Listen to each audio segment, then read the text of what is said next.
So scale of 1 to 4. You're all about the scales. Okay, so I think we're going to be live in a minute, but I'm going to wait until I see us on YouTube before I start talking. So there's going to be like an introduction where we're all just talking to each other. Your shit says live, dude. Yeah, we're live. Okay, so hello, welcome.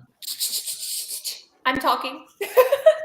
Hello, welcome to the Merry Winter Car Sales Event Livestream 2020, where you can celebrate Toyotathon or Happy Honda Days or the Ram Big Finish event, which is questionable, but you know, it's up to you. I'm Alanis King. I'm a regular shit poster on the internet, and I'm a servant to a very cute cat who just left the room. Aside from that, we have got Bozi right below me. Do you want to introduce yourself? Hello, I'm Bozi. That was really... Wait, have I been saying your name wrong this whole time? Okay. Wait, that wasn't a joke? When you said Bozi, I thought you were kidding. No! Live TV. Okay. Super fun. Bozi, do you want to tell us anything else about yourself before we move on? I tweet things, I write things, work on race cars sometimes. I like biscuits. Wow, there we go. Kristen, introduce yourself. Apparently I pronounce people's names wrong. It happens. I mean, that's great. I mean, you're Alanis? Yeah, that's Alanis. it. Yeah. Atlantis, Alanis, Alanis. I am fellow shitposter on Twitter with Alanis, where we are like in a war, I think, of just screenshotting people's chats and posting them for posterity. If you send me anything, it is not off limits. Like, I will post it on the internet. Confirm many times. Can confirm. Yeah, you gotta watch your back around her. Yeah. Besides you two screenshotting each other, I see a lot of screenshots of me. You are involved. And this, am I pointing the right way? This is Mack. So introduce yourself, please. Hi, I'm Mack, as said, Mack Hogan, also a shit poster, former Jalopnik shit poster, current road and track shit poster, but you know, I shit post around. Yeah, you know, it happens everywhere. Oh my goodness, there are so many people in the chat. This is so fun. Portia is not in the room yet, but when she arrives. Any of it. What do they say? No, you hit the comments in the top right. I hit the comments. Yeah. Okay. Yeah, I just figured that out. Wow, Emily's here. We are troubleshooting as we go. So we have an entire agenda, which is super exciting. I put it together like a college project, and we're going to go through a bunch of topics. We're probably going to last about an hour, and just a fair warning that if you have small children around or people who don't like curse words, put headphones in because we got a couple of potty mouths in here. Oh, and so nice. Put your headphones in. Not going to have any surprises. So we have rounds. The rounds will be food and life, and then cars, and then miscellaneous. This is based on questions we got on Twitter. And if you want to send questions to the live chat, hit us up and we'll answer them. So food is first. And this one came from Jason Finsky from Engineering Explained, who gave me this wonderful Hellcat sweater, which I am wearing. The sweater? Can you stand up? I want to see the sweater. You're going to see my sweatpants. No, it's great. Oh my God. Wow. Yes. Wow. So this didn't fit Jason. He was too tall for it. So he sent it to me. Yes. Pizza is not a meal. I see it in the chat. Pizza is not a meal. And then Jason, because we beautiful lanky Halloween, bastard, if you're out there. Sorry. We love you. Okay. So from Jason, what is the minimum and maximum one should spend on a bottle of wine, a Chili's order, and pizza, of course? So I'll go first and say that on a bottle of wine, if you go to Kroger, they have these $7 bottles that are like this big. It's like the size of your torso. $7 wine. That's what you get. I respect that. Chili's order. Best thing about Chili's is they have a 2 for $25. Yes, we do have the pizza take 4 minutes in. Thank you on the comments. This is all just to plug the pizza take. Yeah, this is viral marketing. This is viral marketing for Alanis is terrible. Follow me on Twitter. We've been duped. Yeah. Yes, you have. I got you all to come here. Chili's order. 2 for $25. You get an appetizer and 2 entrees and a dessert, and it's $25. Boom. And Does then it count pizza. if it's food you don't want to eat? No, it's good. I'm just going to keep interrupting you, by the way, No, because your it's takes good. are horrible. Pizza. Don't spend money on it because why? It's not a meal. Anyway, y'all's turn. How much do you spend on Hold on, wine? wait. Hold on. Let's go back to that justification right there. Pizza. Don't spend money on it because it's not a meal. Alanis, do you think you can only spend money on meals? You can buy all kinds of stuff that's not meals. Stop! I've been backed into a corner. Don't back me into a corner. I'm very bad. Do you not have snacks? Have you never eaten a snack? Yeah, right. Like snacks. I don't believe in snacks. Anyway. Cars, houses, all of these things aren't meals that you can buy them anyway. Okay, fine. Okay. I'll go next. Okay, I'll go next because I don't have an opinion on Chili's because I don't eat garbage, but I do have an opinion on wine. I used to be the $2 chuck kind of buyer, but that's really bad grape juice. And now I've been getting super into box wine, which is like $20 for 3 bottles and it stays fresh. And also it has a spout, which is great. So $20 for box wine. Wow. Nice. I think that would appeal to you because it's 3 bottles of wine and like 20 divided by 3 math is cheaper than 7. $20 just sounds like a lot of money and I'm not sure. But you get 3. You get 3. Okay. I'll think about it. Also, I would like to say hi to Emily, who just keeps saying Alanis and ... in the chat. Thank you. Bozi, how much do you spend on things? So bottle of wine, I'm in agreement that you can find good wine for, cheap, like $7-8, but typically I don't know. It depends on your scale, but I don't think I drink a lot of wine. So I try to buy like nicer stuff. So like my range is usually like in that 20 to 30, sometimes 40 range. And, I try to enjoy it, but I always do have like $8 or $10 bottles too around. Bozi, I should invite you over for dinner. You'll buy me nice wine. Still not quite for real. Still not getting the pronunciation. Bozi. Little Bo Peep. Anyway. Matt, how much do you spend on pizza? Because I remember there was one night, it was 2:00 in the morning in New York City, and you made me go to a pizza establishment. And so I spent the entire time talking about Chris Angel and pretty much how much I'm attracted to Chris Angel. Correct. And we also went all the way to Prince Street Pizza, which is the best New York pizza, but they were no, it's Joe's. Okay, no. I used to live like 2 blocks from Joe's, and Joe's is great, but like it ain't Prince. Like, it doesn't matter. All right, fine. You have to take me there. There was like a line around the corner at Prince Street, and it was already 2 a.m, and Alanis wasn't even hungry. And also she's like incapable of moving in New York City. So we went to a different place.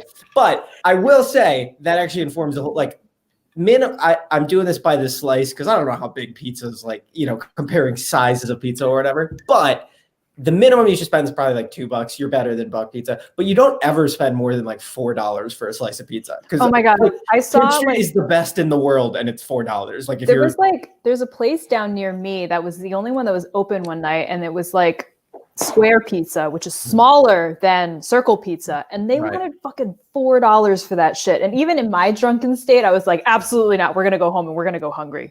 Not paying. It can be worth it sometime. I respect it. I respect it. Okay. And then what were the other 2 things? Bottle of wine and what? Bottle of wine and Chili's. Chili's. Chili's once. Chili's is like $12, right? That's what you pay like Chili's. Pretty much, yeah. I feel like you can buy bottles of wine at Chili's. They don't just give it to you in like a Slurpee cup. I feel like the maximum that you should spend at Chili's is like whatever the minimum they would charge you to let you use the bathroom is. whatever you have to buy. Mack is not a Chili's fan. I mean, it's fine, but like even among garbage chain restaurants, it's probably not the one I'm going to go to. No, the one I'm going to go to is Olive Garden. In Times Square. Which was unironically, Olive Garden in Times Square, I think it was like $22 for pasta or something. New York's a hellhole. But remember, like it wasn't that much, but it was still like I ended up paying like total for like $25 for just like pasta and like a Coke. And my meal at the Times Square Olive Garden. It was like a meal and then 2 margaritas that were literally like they were from Mr. Getty's. Okay. Yeah. Wait, y'all don't know what Mr. Getty's is. It's like Chuck E. Cheese. Okay. So it's pretty much like Chuck E. Cheese margaritas. Also, don't forget the 2 free cakes that they gave you for. And then they gave me free cake. because they were like, Mack was like, it's her birthday. She's turning 12. And then he was like, no, it's not actually her birthday. And they went and they brought me cake. And like the whole restaurant came and sang happy birthday to me. And I was like crying in the back room at the Times Square Olive Garden. I think it takes a special kind of person to really embrace working at any of those Times Square chain restaurants. Yes. Because you see the worst people and also drunks. Like me. And sometimes those overlap. Yes. But one of the best kept secrets in New York, best happy hour, is at the the Red Lobster in Times Square. Yeah, Okay. like Patrick George got us onto this because he would always insist on fucking going there for some reason. Did he also make you take meetings at the Planet Hollywood in Times Square? No, but I'll have you know that the Times Square Red Lobster has free Wi-Fi. So we thought about it. But they're like, don't get the sugary drinks because those are like 500 calories. But they are so generous with their pours. It's definitely like a wine bar if you don't care about the wine. Also, for the guys saying in chat that like New York sucks and I'm not backing down, like this is a controversial opinion. Like, yeah, obviously New York's the worst place in the world. It's also the best. Like, it's fine. You're so shiny. You're so Joel has a good question about Chili's. Where's Joel? I missed it. Yeah, Joel asked, do they still bring a microwave out to the table to prepare the food in front of you? What, you want it to get cold walking in between the kitchen and the table? It's just efficient that way. This is an attack. It's all going to be an attack. Oh, this is so good. This is such an attack. Okay. What's the next item? Oh, y'all ain't ready for the next item. I'm not even ready for the next item. We are going to put a cap on this. We are going to spend 5 minutes on this. It is about whether pizza is a meal. We're on the first line of section 1, and we've already spent 12% of our, like 20% of our 1 hour that you estimated. I told you that this would take a while. Okay, but we also don't have to worry about schedules that much because let's be honest, anyone watching this, like clearly they had nothing better going on all night. Like, we can take as much time as we want. Okay, so we're capping this at 5 minutes. At 7:18, I am done. Is pizza a meal? Y'all know how I feel. You know how the take is bad. Yeah, everyone agrees. Terrible. Like, it's almost unfair to like. This is like when they have like someone on from both sides to be like, "Is climate change real?" And they have like the one insane person in the corner, and then they have one of the other, and it's not representing. Just how few people agree. It's like being on debate team, and it's like being on debate team, and they're like, "All right, so your two teams, you guys pro Nazis." Yeah. Go. Thank you. Yeah, no, there's no argument here. Pizza's absolutely a meal. Alanis' whole take hinges on like there's no sides that go with pizza that aren't, which already is wrong, right? You can have salad or bread or whatever. But like the idea that a meal needs to have sides, like there's lots of things that are like you can just have fucking lasagna and that's a meal. So we're fine. We're vibing. And like Alanis, I feel like you overestimated the amount of time that we would have to spend on this topic. Thank you. It took 1 minute. Any controversy. Alanis, when you eat at home, do you have sides? Hi, Kristen. My husband makes the food. Yeah. So does he make sides? Yeah. What kind? He makes pasta. Okay, so if you had pasta with pizza, no. A meal? Okay. It doesn't compute. This argument is like Swiss cheese. It has full fucking taste. Okay, we're moving on. But just to be clear, pasta is not a meal, but like things that you order at Chili's, those are a meal. Like nachos are not a meal. I've seen this served as I just want to be, 100% clear. My response is simply That's all I got. That's how I feel about your We're so owned. Fuck. We got owned. I feel so defeated right now with your laughter. You know what, Bozi? Thank you. I take pride in defeating. I was so proud of the fact that was like that stupid take you first blogged in June, but like it didn't publish or whatever. I had commented on the draft. Months pass by, my internship ends. I forget about Alanis King or who she is or what her whole deal is, like never even heard of her. And then I see this garbage take show up on my feed in like August or September being like, pizza's not a meal. And I click on it, I'm like, this is insane. I should write. And then I scroll down and my comment from months later was already there to be like. People were like, wow, Mack is a time traveler. I was so weird. I like literally, I saw it like 45 minutes after it published. I was like, I missed the take to like the chance to jump in and comment and talk shit about her.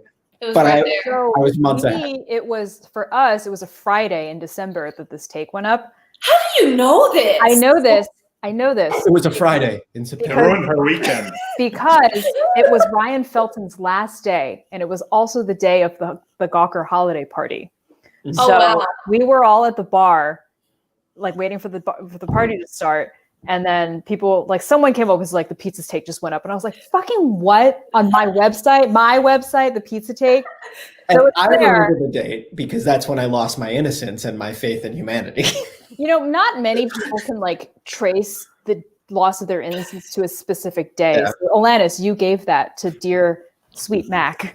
Thank you. That's all I could ever ask for my internship. I take pride in that. And so we have Alex said pasta with like emphasis on the ah. Am I pronouncing pasta wrong? No. Okay. Good. Okay, but I don't know why Kristen said no. Clearly, she's not the authority. Great to hear. And then Emily said, is Chuck E. Cheese margarita a meal? Absolutely, a Chuck E. Cheese 100%. margarita is a meal. Thank you. 100%. Charles Okay. Entertainment cheese. So we have this next question. Breakfast burritos and tacos versus biscuits. What do we think? It's I think biscuits. Bozi should lead this one. Bozi, tell us. It's biscuits. What's the argument? Give us because some supporting arguments. Because I said so. I'm in. Oh, I'm so on Team I Biscuit. like it. The brevity, perfect. Yeah. why Didn't was Justin- this like this with the pizza take? Because he didn't justify it with bullshit like there's no sides. If you just be like, yeah, pizza's not a meal. That's it. Done. I'm right. I probably would have been like, So, yeah. Bozi, please describe your perfect biscuit. So perfect biscuit, it needs to have, some thickness, needs to be flaky, a little crumbly, but not really crumbly. Needs to have good butter in it, so it's not dry. And then, a good biscuit works on its own, but then you can add, whatever ingredients you want inside. But that's the main thing. Like What's your S tier list of ingredients? Like best things that you can put on a biscuit? Obviously, butter's already on. What else are you putting on it? Depends. My usual kind of first try for a biscuit is sausage, egg, and cheese. Sometimes I go just for the egg and cheese. Sometimes if it's like a side biscuit where you have a main meal and they bring you out like 3 biscuits on the side, then I'll do like apple butter or something similar. It just depends. And sometimes I combine the local biscuit stuff here with like stuff from back home. So like if I have biscuits at home, just regular biscuits, I'll use Ivar, which is like a roasted pepper spread from the Balkans. It works really well. But yeah, as long as it's flaky and not dry, that's the main thing. Like the biscuits that like I fail and go to the bottom of my list are ones that are usually either crumbly or just too small or too dry or overcooked, where if the biscuit is hard, it's not good to eat. So I don't know a whole lot about biscuits because I didn't grow up eating a lot of biscuit adjacent cuisine. How big is your ideal biscuit? Like hockey puck size? That's okay. They're usually a little bit smaller, but like I don't mind having a big biscuit. So I'm trying to, I don't know how to show, and like I don't know how to show the scale of my hand. So like my phone, like about that size. So So like you cut that in half, throw an egg on it. Yeah. That sounds nice. Yeah, it's pretty good. And So I don't have any. food. And I don't have anything against burritos. I mean, it is a very good hangover food. Like I go to my local place here, so good. Get 2 biscuits, just get some greasy fries to go along with them. Hash browns work so well. But I don't have anything against burritos, just because I know all the California people are going to come for me later. So I like breakfast burritos, but it's from my point of view where I sit here in North Carolina, there aren't really any good breakfast burritos. So it's not even a choice for me. But if you're in California, I would probably prefer a breakfast burrito there, because the only biscuit you're going to find in California is like McDonald's. So I mean, McDonald's. Is California bad at biscuits? I wouldn't think that there'd be like biscuit specialty restaurants in California.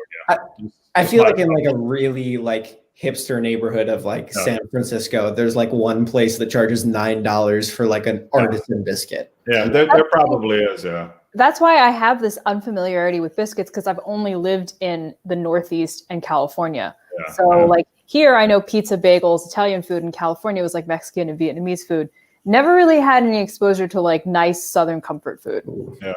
So Wow, that's really sad. It is sad. Yeah. When you come visit next time, we'll go eat biscuits. Yeah. Yeah, heck yeah. All right, let's see. Okay, so last food question, unless there are food questions in the chat this way, which you can put them in there if you want. Last food question. Best non-headline menu item at your preferred fast food places, i.e. the best non-pancake at IHOP, the best non-burger at Whataburger. I don't go to fast food restaurants. Me neither, really. The answer is the Five Guys Burgers and Fries hot dog. Best hot dog you would ever get at not that that's a high bar, but like it's the only one that's not just like boiled in a thing of dirty water. So God tier hot dog. I like the strawberry milkshake. Yes, the hot dog's a sandwich. Ugh. Sorry, Yeah, there's a question. I like the strawberry milkshakes at Mickey D's. Does that count? Yeah, I've never had a strawberry milkshake. It's nice. Yeah. Dip the fries in it. It's delicious. So my thing is a quesarito, and I actually have an argument to back this up. So the quesarito was taken off the Taco Bell menu during the summer. It was like that big, there was a lot of talk about it because people were pissed that you couldn't get it at the drive-thru anymore. So it's technically like a non-menu item now, because to get a quesarito, you have to make an order ahead with the app and then go to the drive-thru to pick it up. You can't even get it at the drive-thru menu. So quesarito at Taco Bell is this question. I like the whole hidden menu thing is my biggest frustration with the whole cult around In-N-Out, of which I have a whole problem with In-N-Out. It's fine. It's not bad. It's just fine. But like the worst thing is if you ever mention that like In-N-Out wasn't the best experience of your life, it's like, no. You forgot to read this book on this secret language and like the little code words, you have to use Braille. And eventually if you go through these 7 paths and you meet the wizard and you get the scroll, you can, find the way to order something that doesn't taste like paper. And like, I'm not going to just put the good tasting stuff on the menu. And then we don't have to do this whole secret handshake bullshit. Everyone who freaks out about In-N-Out could go fuck themselves. Wow, that is strong. This should have been on the menu. I'm revved up. I'm not going to be able to get to sleep tonight. Strong opinion there. And I agree about In-N-Out. I like In-N-Out as a treat when I'm in California, because I'm not in California often. Like their burgers are decent. It's fine. And also great when you can sit under the one that's directly under the airport. The LAX one is the one to go to. Yeah. That's kind of like my thing. Like I go once or twice when I'm in California. If I can get to the LAX one, and that's it. But like it's the obsession over like Southern California people are like, oh, I miss In-N-Out. It's like, do you really? Like, no, like people do this all over the country. Like people from like New Jersey and Philly suburbs be like, I miss Wawa so much. I'm like, you know what? For a gas station, good sandwiches. But do you miss that gas station? Are you like, do you have like wake up in the night like, wow, where's Wawa? Like, no, like how depraved would you have to be for that to be true? People that say they miss the New York subway, I'm like, okay, like I miss having to go places, right? When I went to school in Boston, all the New York like elitists would just be like, "Oh, the tea's so bad, I miss the subway." I'm like, "The tea's garbage. The subway's bad." But you can't miss the subway. I prefer the tea to the subway because you know why? Because the tea is so much easier.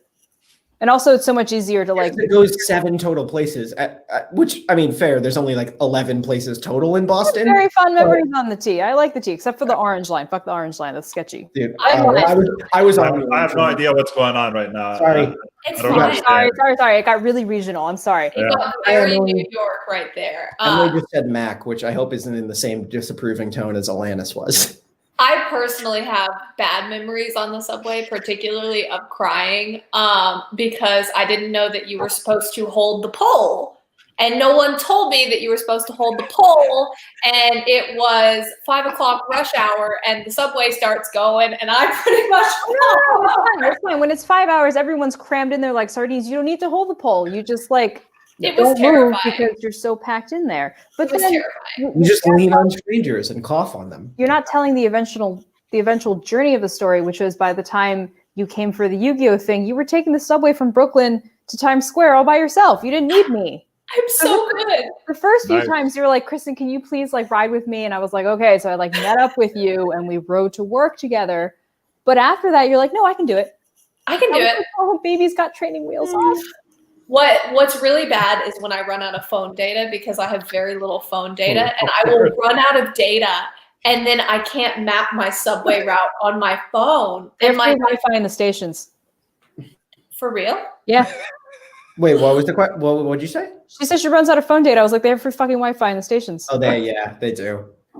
Yeah. Luxury life in the city. I know. In the big city, we got public Wi-Fi. Can't wait to return to the city. It'll be so fun. I won't run out of data this time. Okay, we are moving to a new segment, which is random lifestyle questions that we got on Twitter. So we got this from Jorge, who said, I would like to know if Alanis and Kristen could swap lives and survive each other's. What you don't know about me is I'm actually just as cheap as Alanis, with the exception that I turn on my lights. That's really it. Hey, look, the light's on right now. Thank you very much. I know, it's remarkable. I was going to comment on that. I'm spending money right now to run these lights for y'all, which usually when we like FaceTime or whatever we do, Zoom, I don't have the lights on. So the only light is from my computer and my face just sits here and glows. It's like watching the video tape from the ring. It's like that's what it looks like. Or like a terrorist capture video or something. Hey, Kristen, was that the end of your, were you saying, oh yeah, I'm also cheap, so you could survive? Oh no, I am also cheap. Could you survive my life? Are you saying you could survive her life? Yeah.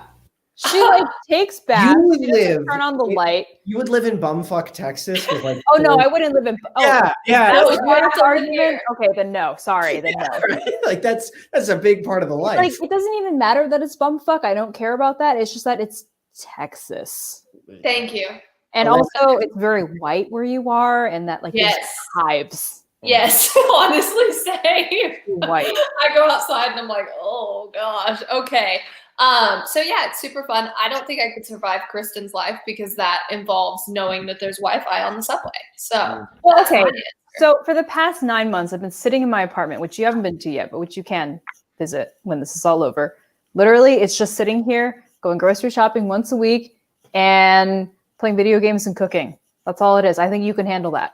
I don't do video games well. I don't like holding the controller. Watch TV then. Okay, fine. That's it. That's all it is.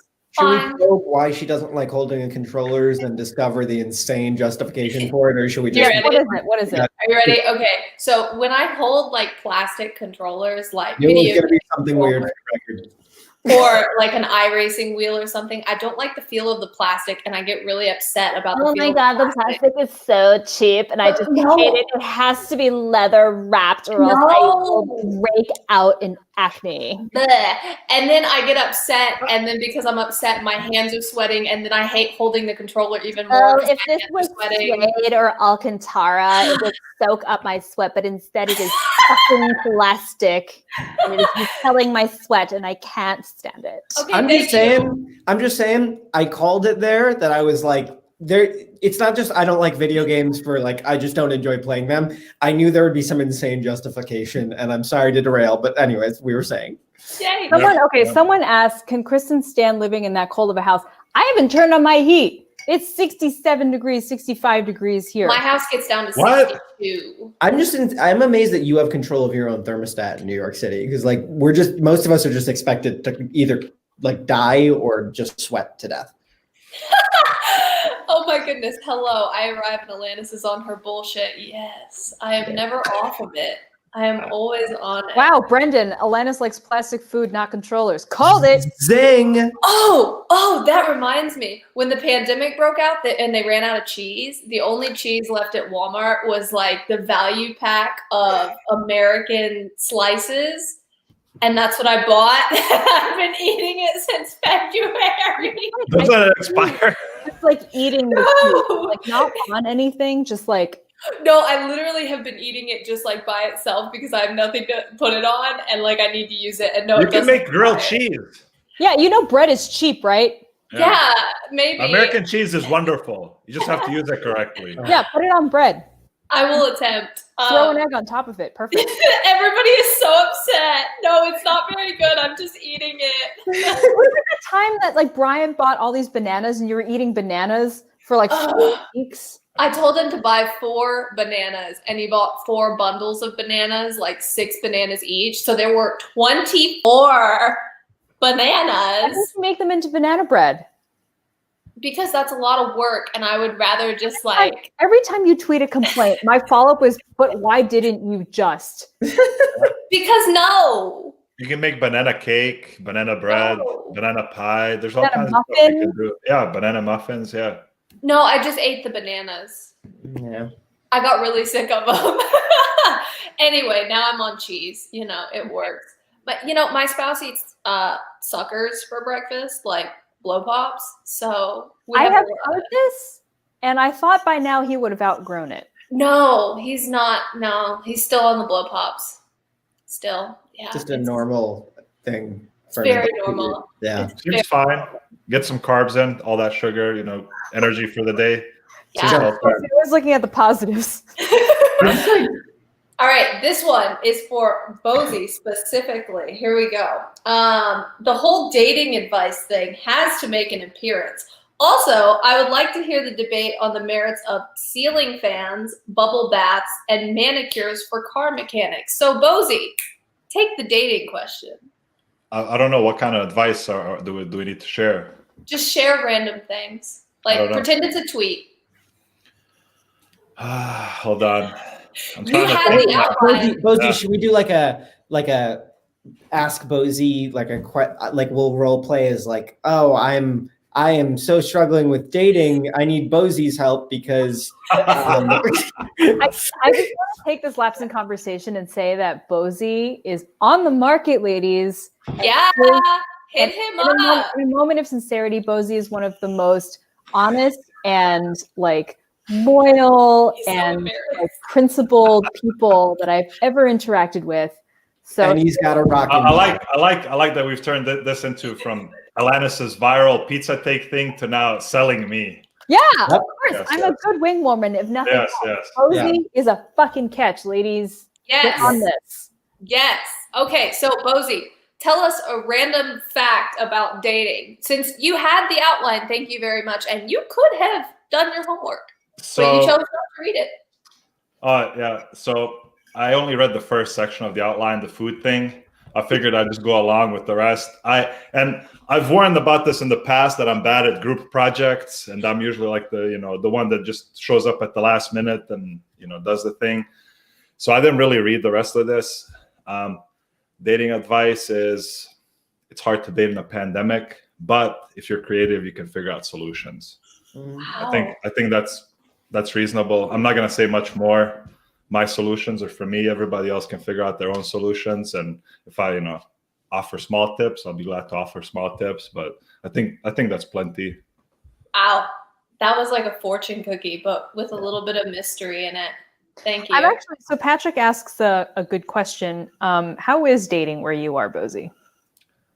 It's interesting. So I travel, roam around. So I have women I hang out with here. I have women I hang out with here occasionally, and then some that I hang out with near kind of where I do stuff for racing and stuff like that. So it's not bad. It's as far as like dating apps are concerned, where I am, there's not as big of a selection as some bigger cities. So like I'm like an hour north of Charlotte. So if I go to Charlotte, there's a lot more choice and a lot more opportunities to meet people versus where I am because it's a smaller city. And the same thing, when I travel to even bigger cities, there's more opportunities to meet people. But I also, try to be upfront if I'm traveling and I hang out with somebody that they know that I'm not from there. So, they're not, getting their hopes up or, seeing, something different than I am. So look at that. It just depends. Clear communication, honesty, ladies. This is your opportunity.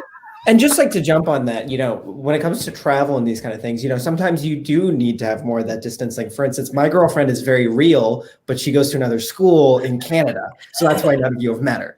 But obviously, yeah, what? Yeah, she's like a real person who breathes and stuff, Yeah. Yeah, okay. That's some great hobbies right there. Yeah. So it sucks that Bozi's the only single one in the chat. So y'all that means all the ladies should go to him. Yeah. So it's I know Mac. It's it's hard, especially with the pandemic and the border restrictions. It's been hard. So I understand. We've discussed this and camera phones don't work in Canada. They don't have internet there. Yeah, I don't think so. Well, she lives in the northern part where it's all snow and stuff. Yeah, they don't have electricity. So it's hard. Mm-hmm. She can only send mail, but she has to travel 4 hours by with the Huskies on the bus. Yeah. And I forgot to send her my new address, which is why she has. Yeah, it's tough. Yeah. So I understand. Mac and I have had multiple conversations on this, and I understand that it's tough for him, but he still makes do, and their long distance relationship is still very strong. Exactly, and I think the moral here is love conquers all. Exactly. Love in the time of COVID. Yep. Yes. That's very true. That's very true, Mac. Oh no. Okay. On that note, we're gonna move to the next question. Okay. Light bulbs, yes or no? No. Still not a debate. Yes or no? So Edison is rolling in his fucking grave. Yes, I'm sorry. No light bulbs. So now that I have read the outline, the second section, I'm wondering why we skipped a specific question, specifically from Trish. Oh, that's a good question. We did skip. Yeah. I was getting back to that. I didn't. Oh, you were getting back to that. Oh, I see. Everybody wants Portia. Hold on. Y'all just talk amongst yourselves, and I'm going to go get her, okay? Wow, what convenient timing. Yeah, convenient timing. Okay, so we can go ahead. I'll read out the question. Yeah, you should read the question, Mac. I think it's a good question. Yeah, the one from Trish. Here, let me tell you the story, and then y'all can make fun of me while I'm gone. The question is, did Alanis eat shit when she met Trish because she is the clumsiest person on earth? Yes. And that's the question from Trish. So I guess she just wasn't paying attention. So maybe you could just fill us in. Yeah, okay. So anyway, my friend Trish came to meet me in 2013 or so, and she came to Texas. It was her first time on a plane. I ran out of the hotel and I tripped over my own feet because I trip over my own feet all the time. And how would you know where they are? On the ground, and I ripped all the skin off my hands. And I had just gotten these new boots, and I ruined them. I just ripped them apart. It was horrible. And you were 7? I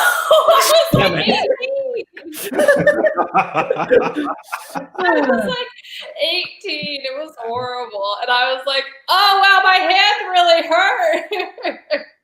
It was bad. Anyway, I'm going to go get the cat. My mother is texting me asking if we forgot about her. So I'm going to add her in here when I get back. And it's going to be Gail. Okay, mother is coming. But for now, y'all can just talk about how terrible I am because I fall on my face a lot. And I'm going to get the cat. Yeah, it's more fun when you can hear us. We can check. Question. What are the other questions? I haven't done the reading because I'm also a math student. Yeah, I'm just scrolling through. Wait, so we did eat shit. What's better, new socks or new underwear? And the most mundane thing that I know is each of us. Oh man, okay. The most mundane thing. I have a unnecessarily strong opinion on everything that's ever happened. So all mundane things sort of annoy me. Hi, Alanis. Alanis is back. But definitely, I feel like this shouldn't be true. But new socks feel better than new underwear. I don't remember the last time I bought new underwear. Yeah, same, honestly. Yeah. But people insist on giving me socks. Apparently this is a very go-to gift idea. My sock drawer is overflowing. So. I just you can also get fuzzy socks or thermal socks. And I'm not buying fuzzy underwear. Did you guys? Oh, I have fuzzy underwear. I have flannel underwear. Because I'm dating a Vermonter, so of course I own flannel underwear. Sounds about right. But did you guys ever get into the toe sock craze of the early 2000s? That sounds like something I would love, given that I always wear the sandals with the socks. Yeah, I would think that you'd get into that. I don't have any toe socks. Oh, fuck. Well, I have your address now. I might send you some toe socks. Wow, that would be so freaking cool. You should wear the toe shoes that make you look very cool. Do they ever make toe shoe Heelys? That would be kind of the ultimate, Legit. You probably just gave away an idea where you could have made some money. Yeah. Well, I said it. If you say it on a live broadcast, that's like a verbal patent stamp. Yeah. I'm pretty sure that's not a thing. I'm pretty sure it's fine. No, Portia's acting very weird tonight because usually when I have any kind of video meeting or anything like that, she is right in front of the screen. It's Copper Penny right up front, right there. Anytime I have a work meeting, pretty much my work meeting is just butt the whole time. It's horrible. That's nice. And it's highly embarrassing, but she's decided that she's not going to be jealous tonight. So here she is. That's good. Yeah, she's purring a lot. She's very happy to be on the broadcast. Okay, so y'all answered like 2 questions while I was out. Y'all answered the underwear one? Good. Yay. Ish. Yeah. Okay, so the difference between a good bathrobe and a great bathrobe. So I recently got a new bathrobe from my mother. It was actually from last year, but I passed the bathrobe season for that particular robe. So I didn't wear it until this year. And my husband hugged me like 2 weeks ago when I was wearing this new bathrobe that I'd never worn before. And he was like, oh, this doesn't feel like a towel. All of your bathrobes feel like towels, but this one feels like a robe.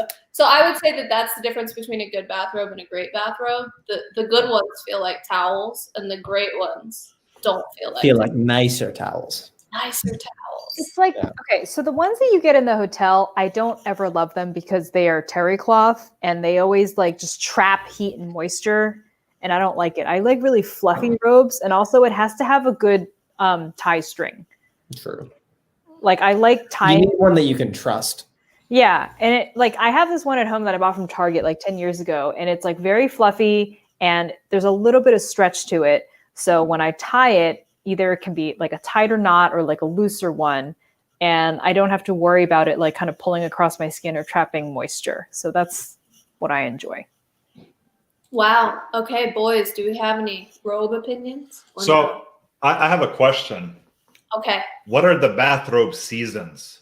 You said different seasons. What does that mean? All of them. Yeah. So I have seasons. So Kristen, because Kristen has to see me every terrible day of her life, she has to see me every single morning.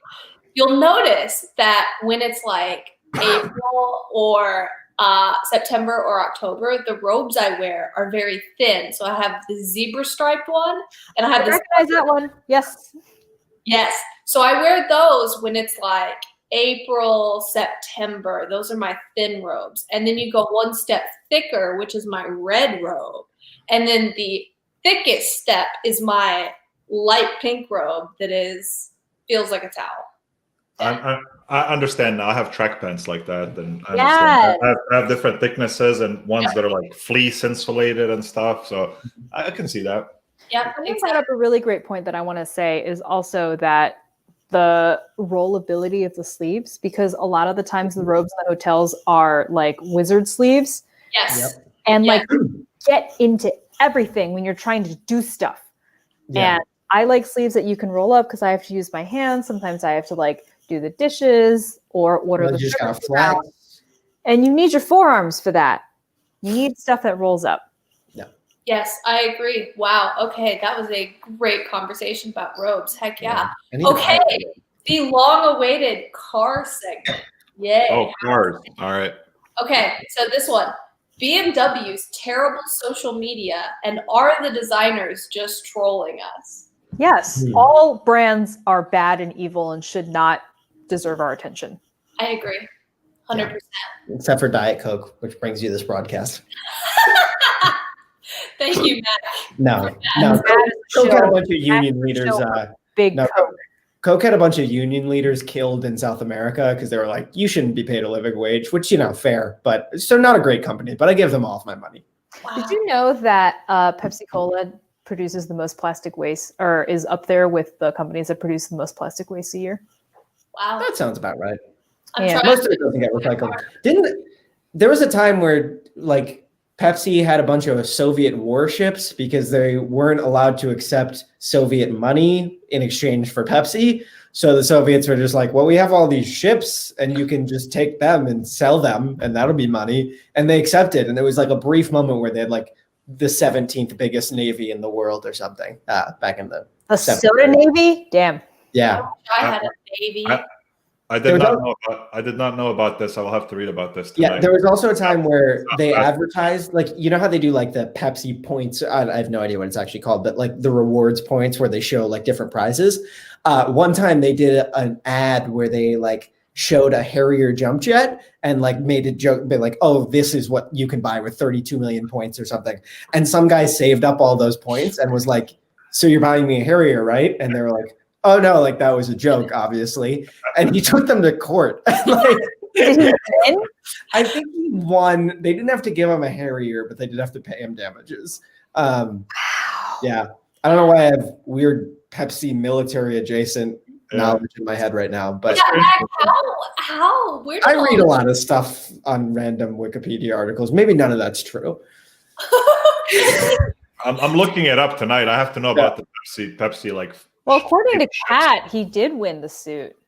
Bozi is going to give us like a whole history lesson on this after this is over. Wow. Oh, wow. 2 for 2 on random Pepsi. Yeah. Good job, Mac. The social media team can just please give it a rest. And also the Dodge social media team, like, extremely God. Mega dog whistling and horniness. Yeah. Yeah. Very I haven't seen the Dodge tweets. I don't follow any of the brands on Twitter, so I don't know what's going on. If you're a brand, just like don't try to be funny on the internet, because like you might get on one like Mashable list like per year, but most of the time it's just like extremely cringe. Like, yeah, we're really cool about recycling. Except shit. for And there's, like, Arby's. That's a Nihilist Arby's. Yeah, but that's not Arby's. That's a guy. I like to pretend. Yeah. Yeah, I agree. Brand social media is bad, and also BMW's new grill is bad. That's my take. I think everyone agrees, except for like Daniel Golson. BMW is incapable of doing anything right now. They'll get back on their feet. Yeah, they'll get back on their feet. Yeah. Sure. Yeah. Yeah. Work hard. Moving. Yeah. Okay, let's favorite car movies for entertainment suggestions during a stay-at-home order. This is from Tim S, who is at home. That's according to his Twitter. Entire Fast and Furious franchise. Yeah, Fast and Furious, right there, top of the list, right there. Yeah, I mean that's easy one. Fast and the Furious, Gone in 60 Seconds, Days of Thunder, Talladega Nights. Talladega Nights. Also, You Cars, have a whole obviously. weekend filled out there. Cars, Pixar's Cars, obviously. I've never seen Cars. Cars 3 I've is never like, seen. I think I've only seen like 2 or 3 of the Fast and Furiouses, and they were like 15 years ago. Wow, okay. So I should probably fix. I watch maybe 3 movies a year. Like this year, being at home for 24 hours a day, I've watched like 4 total movies. It's just, I'm not a big movie guy. Someone said Redline, which is also wonderful. And like, if I am going to watch a movie, I'm not going to watch Cars. wow. Thanks. like Cars, the Pixar movie, or like Cars in general. I don't think I'm just not going to watch Thank you, Mac. stuff, I did Cars. Thank you, Mac. I would say I love Talladega Nights. I'm sorry, my internet's lagging. My internet's frozen. Hold on. Bye. I love Talladega Nights. My spouse and I go around and quote Talladega Nights like all the time. It's really bad. I keep telling him he needs to become a professional iRacer so that like I can get my gum chewing Ricky Bobby wife persona on and be like, baby, you are just so good. You drive that car, baby. I can't. At the risk of being like a Philistine, that's the Will Ferrell movie, right? What? That's correct. Yes. Okay. You don't know Talladega Nights? Have you never seen it? Here's why. I can't stand Will Ferrell. Really? That's like my hottest take. I can't stand him. At all? Any movie of his? Any, doesn't matter. The only one that was like okay was Stranger Than Fiction, and that's because he wasn't being like a yelly fucking insane person through the whole thing. So pretty We much. lost Mac. Oh, Let me change my layout. where's Mac? Oh, Mac left. There's Mac. He's back.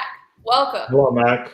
Welcome back. I was back for like a full minute and a half, and I was in the waiting room, and I was just watching you guys leave. Thank you.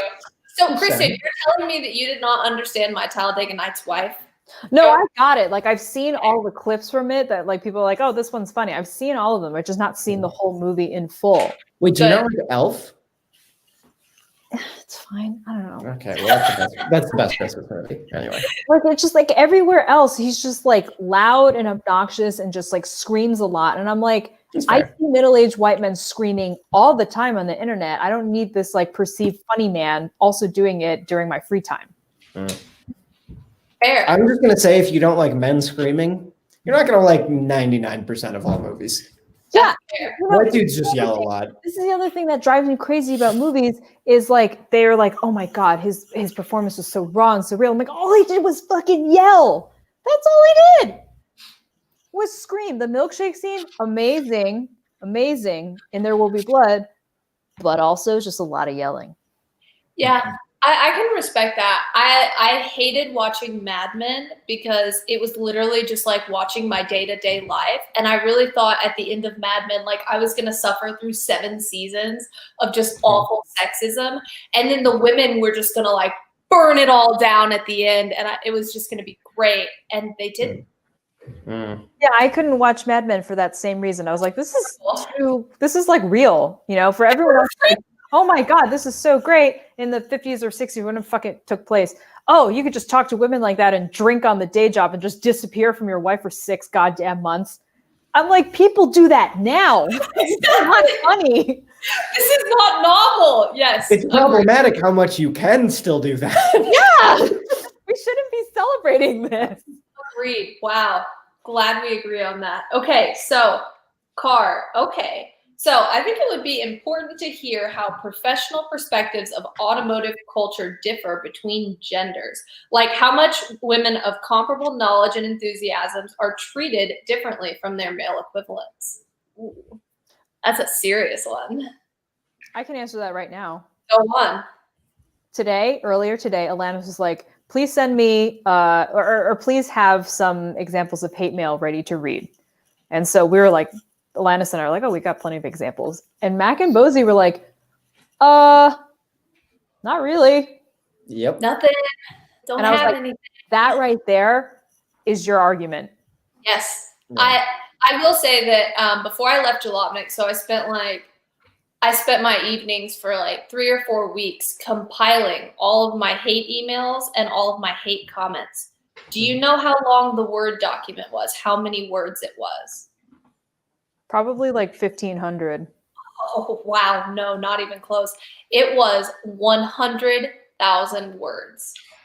Wow. Shit. Wow. You know, 100,000 words. I can't believe you did that.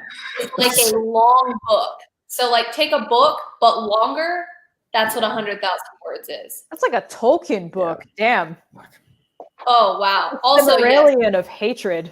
Alanis is a car man. Yes, I am. Thank you. I'm quite good at being a car man. But yeah, so pretty much Kristen and I, we're kind of viewed as the same thing generally by a lot of people. So like use us because we look so much alike. We look so much like oh, there we go. Now I'm pointing in the right way. Can't you we've see? seen at the same restaurants, you know, just 2 peas in a pod. Yeah, exactly. Truly. We look exactly like. Oh, my mother is here. Hold on. Are Jody? we ready for this? Jody? Jody. Ready? Jody. What? Jody! Hey! I Hello. didn't put my name in there all the way. So hello. Yeah, you missed a letter. Good job. Oh, it's okay. Okay. My Hi. new name anyway.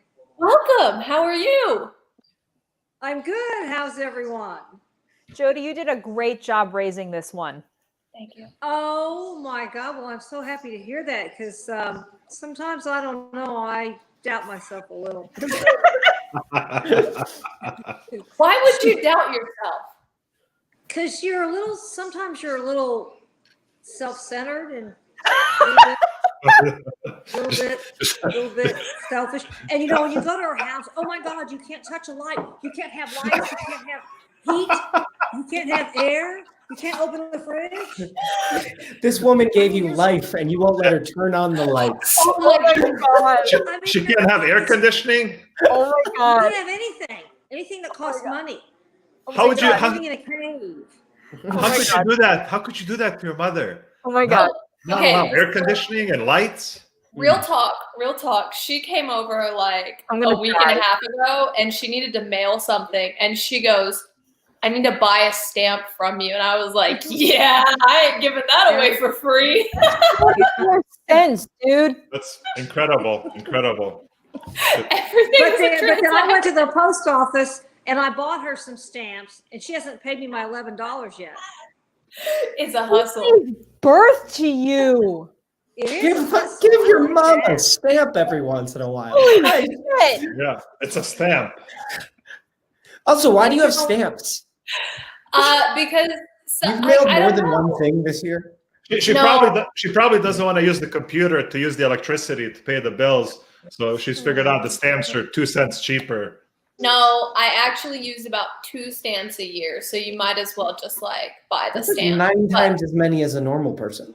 I know, right?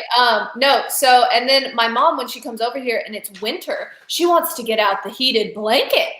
Oh, yes. That sounds awesome. So That's bad. completely That's the reasonable. only way to survive at her house is a heated blanket. That's it. Otherwise, you're freezing your butt off. And it's like, it's an argument every single time the heated blanket comes out. I'm like, can you not plug that in? And she's like, I'm plugging it in. And then it's just, that's how it goes. It's great. Well, if you use the heat in your house, then she wouldn't have to use the heated blanket. Thank you. Makes you think. Yes. Thank you. Yes. So, Mom, what would you like to talk to us about? Well, were you talking about cars? Yeah, we were actually. Yeah. Cars. Yeah. How do you feel about cars? Well, I was thinking about that earlier, and I thought a lot about it, and then I thought, well, did you not going to invite me, so I'll forget about it. So that's okay. So Alanis' grandfather, my father, he raced cars amateur, but he was killed in a horrible accident when I was 13. So of course, Alanis never got to meet him. So I don't know if that's where she kind of has her car bug or got, that from, I don't know. But yeah, he was really cool. He had all kinds of really cool cars. And so there was a new car like every other week at our house. It was really awesome. I wish I had the money to do that. I don't, but he did. And we had some really cool cars. And so he taught me to drive when I was like 10, 11, 12. He was killed when I was 13. But I was thinking about the Mustang, and I probably never told you this, Alanis, but he had a 66, I guess it was 65 and a half, whatever, orange, the original Mustang. And he gave it to my then half brother that I had only met one time. It's a long story there. And the said half brother who was in the Air Force, who was obviously an adult, I was a kid, wrecked it, had been drinking. So I never saw the half brother again, seriously, until the funeral. And I never saw the Mustang again, ever. So then I guess my dad couldn't get that 66 because, they didn't make that many and all that. So he had a 67, 68, and 69 really cool Mustangs as like a sidecar. And then he had all kinds of little sports cars. He had MG midgets, little teeny tiny cars, and that you shift. So I learned to drive on a Standard, and so his last car before he was killed, he had a Corvette, and it was a Standard. It was I guess it was a 440, or you'll correct me, Alanis, 400. It was a hauling ass Corvette. It's really cool, convertible. So I decided I would try to teach both of my daughters to drive a Standard when they became of age. Because Alanis has an older sister who's like, 38. And she had. Here we go. I knew we were going for this. She wouldn't want anything to do with that, the older one. I was like, okay, fine. So when Alanis came along, I had a Miata. I had a 96 Miata. It was really sweet, this old lady had. It was really in really good shape for its age. And I tried to teach this child how to drive that Standard. It was awful. It was just awful. She just could not get it through her head. Blonde hair, I don't know, whatever. And she finally just said, I'll just drive the automatic sedan. I'm like, fine. Okay. No, but there's a caveat here. There's a caveat here in that. Now, okay, you get to roast me for like 15 minutes. I got to plug in my laptop. Oh my goodness. So. Wait, but that uses there's a electricity. She didn't like my style of teaching. Yes, so her style of teaching was rather questionable. Okay. No. So I told you, yes. have to catch the gear. You have to catch what the does that gear. mean? Give it gas, let out the Someone- clutch till it catches. And That's a very that's basic so driving lesson. No. It's a very No. basic lesson. Sounds like a completely She's reasonable real explanation. Italian. No. So here's how it was. So I'm like 15, right? And she's like, you gotta catch the gear. You catch the gear. And I'm like, what is this? So I just assume that in order to put it in first gear, the pedals have to pass each other at the same time. So I'm like, okay, let one in and put the other one out. Whatever. No, she Pass it. killed that car. Oh, you do like this. Oh. Yes. Because what does this mean? What kind of visualization? You have to feel it. You have to feel it. You have to feel the gear catch, and then you let the clutch out, and you give it gas. Aye. Oh, So she no. gave up on me. Completely, She gave up. completely, Then she came completely back. reasonable. No. She came back later, and when I had a newer Miata, a nicer Miata, more expensive Miata, she wanted to learn. All right, I'll do it. I'm old. What have I got to lose? So I'm trying to teach her. We're in a parking lot. She wants me to record her. She's finally got it going a little. I was so excited. I was like, I got the car. Okay. She's going. Okay, that's enough. I went over there. I kid you not. She had not taken the emergency brake off. She's driving the car in circles in first gear with the emergency brake off. I said, get out. Oh no. Oh, she was so mad. She was like, get out of my car. Oh my Because God. my biggest fear was that she would learn to drive maybe, and she would ride the clutch, and then But like I told her, if you learn to drive, this is what I told her. I said, if you learn to drive a standard, let's say you're on the mountain, and it's snowing, and you're snowed in, and your husband gets stabbed or shot or mauled by a bear, and the only way down is a snowcat. And it Happens to me maybe has two clutches. Twice a week. And I said, so what are you going to do? You let the man bleed to death? You're going to let him die? You have to learn how to do this basic driving. Okay. If you learn how to do the basic driving, then automatics are just easy. Just To be easy fair, driving. literally, I can drive. Thank you very much, Lucas's account. Not anyway. as well as I can. So every single situation, my mother, like every single theoretical situation involves like some man you're married to. Okay. Well, So it tugs at your heartstrings. no, it doesn't. It's hard to mine. Thank you, Mac. So one I was time agreeing I with was her, like, not you. I was like 11, right? And I was at a ski resort and some guy wanted to ride the ski lift with me. And I was like, oh no, that's weird. And so I went by myself in my own chair and I told my mom about it later. And she was like, you could have married that guy. What if that was your soulmate? And you just told him no. She was so upset. You have So- to give him a chance. The first Jody story I ever heard was Alanis came into Slack. She was still the weekend writer for Jalopnik. She was still in college, and she had not been made full time yet. And I was like, she just does weekends. I don't know her that well. And she comes in. She's like, my mom saw a hot guy in the parking lot today. I was like, say what now? And this is like in the Jalopnik Slack. So like all of the coworkers were like, When was this? and I was like, what? What's going on? She's like, oh, this guy was riding a motorcycle and he was talking to my mom and she tried to talk me up. Yes. Yeah, that guy. And like, she sent a picture because apparently like Jody, you had taken a picture or some shit. And then like Alanis sent it to all of us. I was like, yo, that guy's a stud. Like, hell yeah, your mom's awesome. That was my first introduction to you. Conversation because I'd never seen a motorcycle. I used to ride motorcycles. And that guy was Bozi. And that guy was Bozi. So I asked him. I'm not afraid. I asked him. I said, "Can I ask you what that is?" I said, "My daughter writes about things with wheels, and I don't know what that is." So yeah, he told me all about it, and I was, it was really cool. He was really hot. I mean, just because you're old doesn't mean you can't look at hot guys. Yeah, hell yeah, dude. My mom, I swear, my mom and men, she once dated a guy named Vulture. What? I did. Yeah. Vulture. Yes. Vulture. That kicks ass. Looking back on that now, that probably wasn't the best idea, but you know what? I made through it. I didn't get arrested. What was his We last didn't have name? a wreck. What was his last name? I don't know. That was what Is Vulture not a mononym? What's Cher's last name? He's Vulture. Come on. What did Vulture do as scary? What did Vulture do as a job? Like, what did he do? I don't know if he had a job. I didn't get into that. I didn't go out with him very long. And then I decided he was older than me, and I decided, this is probably not a good place for me to be. So let me just exit. Was Vulture the one whose family was in the mafia, but they were teaching you how to make pasta? No, that was my Italian stallion from Hyannis. He was from Massachusetts. I forget now. I think it was Lynn was a suburb of Boston. I was just a kid. I was 16 and he was 18 or 19, and he was hot. And my aunt and mother kind of hooked me up with him and said, away you go. And so he took me to his family's. They called it a farm. It was his fabulous house in Vermont. It was really beautiful.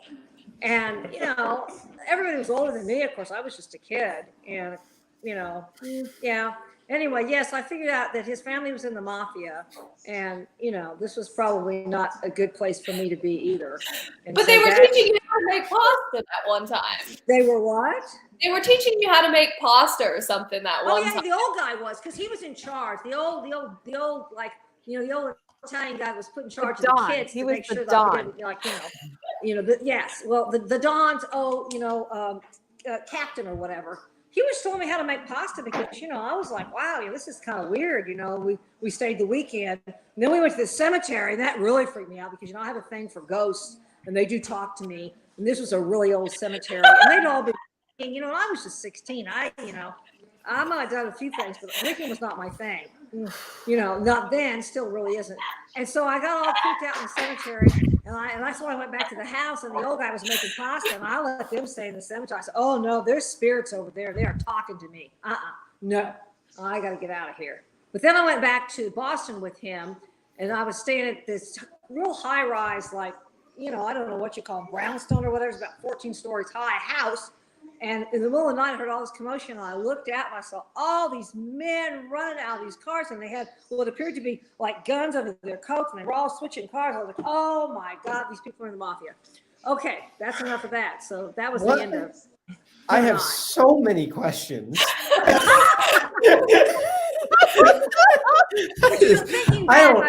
I've been taking enough notes. I'm still on Vulture and Italian Stallion. Yeah. And we're out here in the middle of a mob shootout. This was not on the outline. We're not discouraged. This was not on the outline. But now let me tell you about Alanis' NASCAR encounter, okay? But you shared how you got into NASCAR, right? Maybe. Have you? No? Okay, I don't think she has. You said a guy named Vulture showed her the road? Vulture! So I worked for commission, okay? And in 06, no, when was it? 05, 06, the market crash and the big housing meltdown, stocks and everything, and sales went to hell. So I didn't make hardly any money. So I told my family then, I said, we're not going on vacation. I don't have any money. So I was at a food show for my company, and these guys were like, I thought they had pictures of naked women. They were like, oh, well, they had NASCAR tickets, because I went over there. I said, well, what is it? They said, oh, you don't want these. And I said, are they free? And they said, yeah. My dad used to race, and I'd been to NASCAR races when I was younger. Anyway, they had all these tickets. So Alanis was 13. And so I went home and I told her and her father, I said, look, I got all these tickets. Y'all want to go? So we went to Fort Worth, and my friend who gave me the tickets is don't get this wrong, but he's kind of a good old boy. He's a redneck kind of guy, and he was there, and I told Alanis, I said, well, this guy, is the one that gave us the tickets. So anyway, his name is Steve. He told Lance, he said, sit down. He put these headphones on her, did you go to the races? And we didn't have those when we used to go to races. And he told her all about NASCAR. He said, Junior, he's our guy, Junior. And so Dale Jr. Yes, Dale Jr. That's our man, Well, she found Kyle Busch. And she picked him out. He goes, no. He's a punk. You don't like Kyle Busch. You like Junior. Well, who won the race? Kyle Busch. So Alanis became smitten, absolutely smitten with racing. When we stayed all weekend, we watched all these races. So then it was like she had me try to get those tickets each time because they were very expensive. It was like $1,000 worth of tickets we got. 3 tickets, parking passes, all the races, the truck, the whatever they called it back then. I forget what they called it, the Nationwide. The Nationwide. And then the Cup Series, And we had to go to all those. I had to beg these tickets. So she won this crazy trip from Denny Hamlin. Yes, I did. It was fabulous. And she won this at Christmas time. And we went and she got to pick her track and all that, and she really, still was infatuated with Kyle Busch. So we're down trackside and there's Denny. She got Denny's helmet. We met Denny, all that. So there's Kyle over there. And I said, Lance, I said, there he is. I said, go over there and go talk to him. She goes, oh, she's like 15. No. And I said, you're not going to go talk to him. We came all this way. We're in North Carolina. We did all this. Yeah. So I went over there. I said, excuse me, Mr. Busch. Excuse me. I said, you see that young lady over there? Lance, when she does her hair and her makeup, there you go. She's really beautiful. And I said, you see her over there? I said, she's a huge fan. And I said, she's afraid to come over here. I said, if she came over here, could we just take one picture with you? And he said, sure. He was lovely. So she got over there and went, and she got this picture of her and Kyle Busch. But, like I told her, don't be afraid to talk to people, Alanis. All they can do, he could have said, no, get the hell away from me. I'm not afraid to talk to people now. Well, she's not now, but she took that helmet. Sometimes I wish she was. This is how Portia was looking at me when I put this Sometimes on. I just want to tell her, but on the plane, she had the helmet and the stewardess made her give it up. And Alanis was like, no. No, because we got to fly first class, and finally that mean stewardess got the helmet away from us because it looked like somebody had cut your head off because it had a black bag over it. It was scary. But yeah, she got that helmet and she got all kinds of stuff on that trip, But I said, don't be afraid. I said, go over there and talk to him. And we came all this way, and he was very nice. So then she got to meet Kyle. So you're welcome. Thank you, Mother. Can you hear? Yes. She talks to people now. She doesn't shut the fuck up now. Yeah. Right, Might have overcorrected there. Yeah, no, you might have overcorrected. I talk to everybody now. You see, this is what I don't understand. Look at how bad my hair looks after wearing that helmet for like 5 seconds. Like, shut up. You look lovely. How does Trevor Lawrence do it? I don't understand. He's beautiful. He's got beautiful hair. Well, he probably washes his hair. He probably washes his hair more than you wash your hair. Okay, I washed my hair today specifically for this. Thank you very much. Same. This was a big deal to me. I washed my hair, and I also yes, we have gone past the hour. I saw that in the chat. We just the outline goes out though when Mom shows up, you didn't right? Tell me. I thought you forgot about me. I thought you. No, I didn't forget about you. Here are my Halloween earrings because we skipped that holiday this year. So are those the ones I bought you when you were like 10? Yeah, heck yeah. Are those the absolutely. bad ones? Yes, I do use hot water in the chat sometimes. She boils herself to death. Yes, I do. I actually, every time I'm boiling myself to death, well, not every time, but a lot of times. That costs money. Oh, yeah, it does. It does. Okay. I tried this line of reasoning.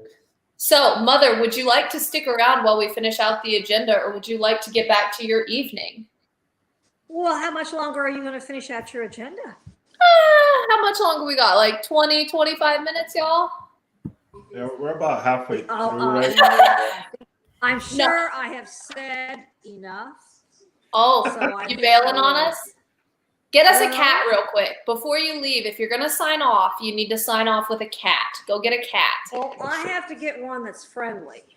Yeah, you don't have too many. I have all of Alanis's cats. See, would you like also, one? Jody, you looked ship beautiful at your wedding. Alanis showed us pictures. You looked so beautiful. Oh yeah, I haven't shown the She's yelling. I haven't shown the world pictures of my mother at her wedding. I will show the world later. Right. I only prepared for an hour, so I'll be right back. I just have to go to the bathroom. Oh, me too, Okay. honestly. There's a cat. Oh my God. Here's Look at Sam. that. Portia, come here. It's Sam. It's okay, Sam. It's okay. There's Portia. You see Portia? Look at Sam. Wait, is it just me I or is found Sam Sam really at one big? of my customers. He's huge. About 4 years ago at Christmas, I found him, and he was so vocal. And I thought Alanis's then boyfriend would want him because he was a striped Now kid. husband. But he didn't want him, and so I couldn't take him back. Don't you get ugly with me. Be sweet. And so here he is. He's And I have big. Alanis's old He's cat. big. Yes, he's huge. He's I have huge. Alanis's old grumpy cat. And then I have the one she rescued and fostered that no one wanted. So Sam is an absolute I have- unit. Thank you. I have too many cats. You have lots of cats. How much Lots does of Sam cats. weigh? Lots of cats. I don't know. I don't know. He's very lean. He's long and lean. In No, all, probably at the 10 size or of this 11. lad. Thank y'all. He's not fat. But No, he's very lean, but he's very large. But thank you, Mother. We appreciate you. You are welcome to it stay was around fun. for questions. It But was fun. I want to have to prepare for my busy day tomorrow, Yes. driving all over the country. So thank you It for was joining. yes, We it was fun. appreciate How do I get out of here? It's okay. I will boot you. You ready? You will just get gotta rid of me. say wave bye, and I will boot Jody, you. it was Bye. amazing. Wow, she gone. Look at that. Wow, she's so much better than you. I know. It's horrible. She just one-ups me every She's time she so much shows up. better than you. I know, it sucks. Okay. I Agenda. don't want to be mean, but it would have been fine if like she stayed and you left. I mean, I don't wanna be mean. She's trying to figure out how to leave the room right now because I booted her from the stream, and she's trying to figure out how to leave the room, and she's like, and I'm just watching her. She's still doing it. Now she's laughing.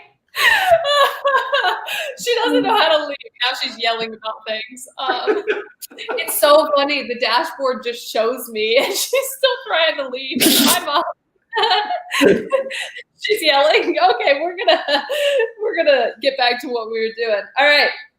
So we got a manual transmission question. She figured out how to leave. She's gone now. So the number of people who drive stick, that's one of the topics here. / are manuals the answer to eliminating or at least severely reducing texting while driving? Now, I thought about this one a lot, and I am like Bozi, shaking my head no.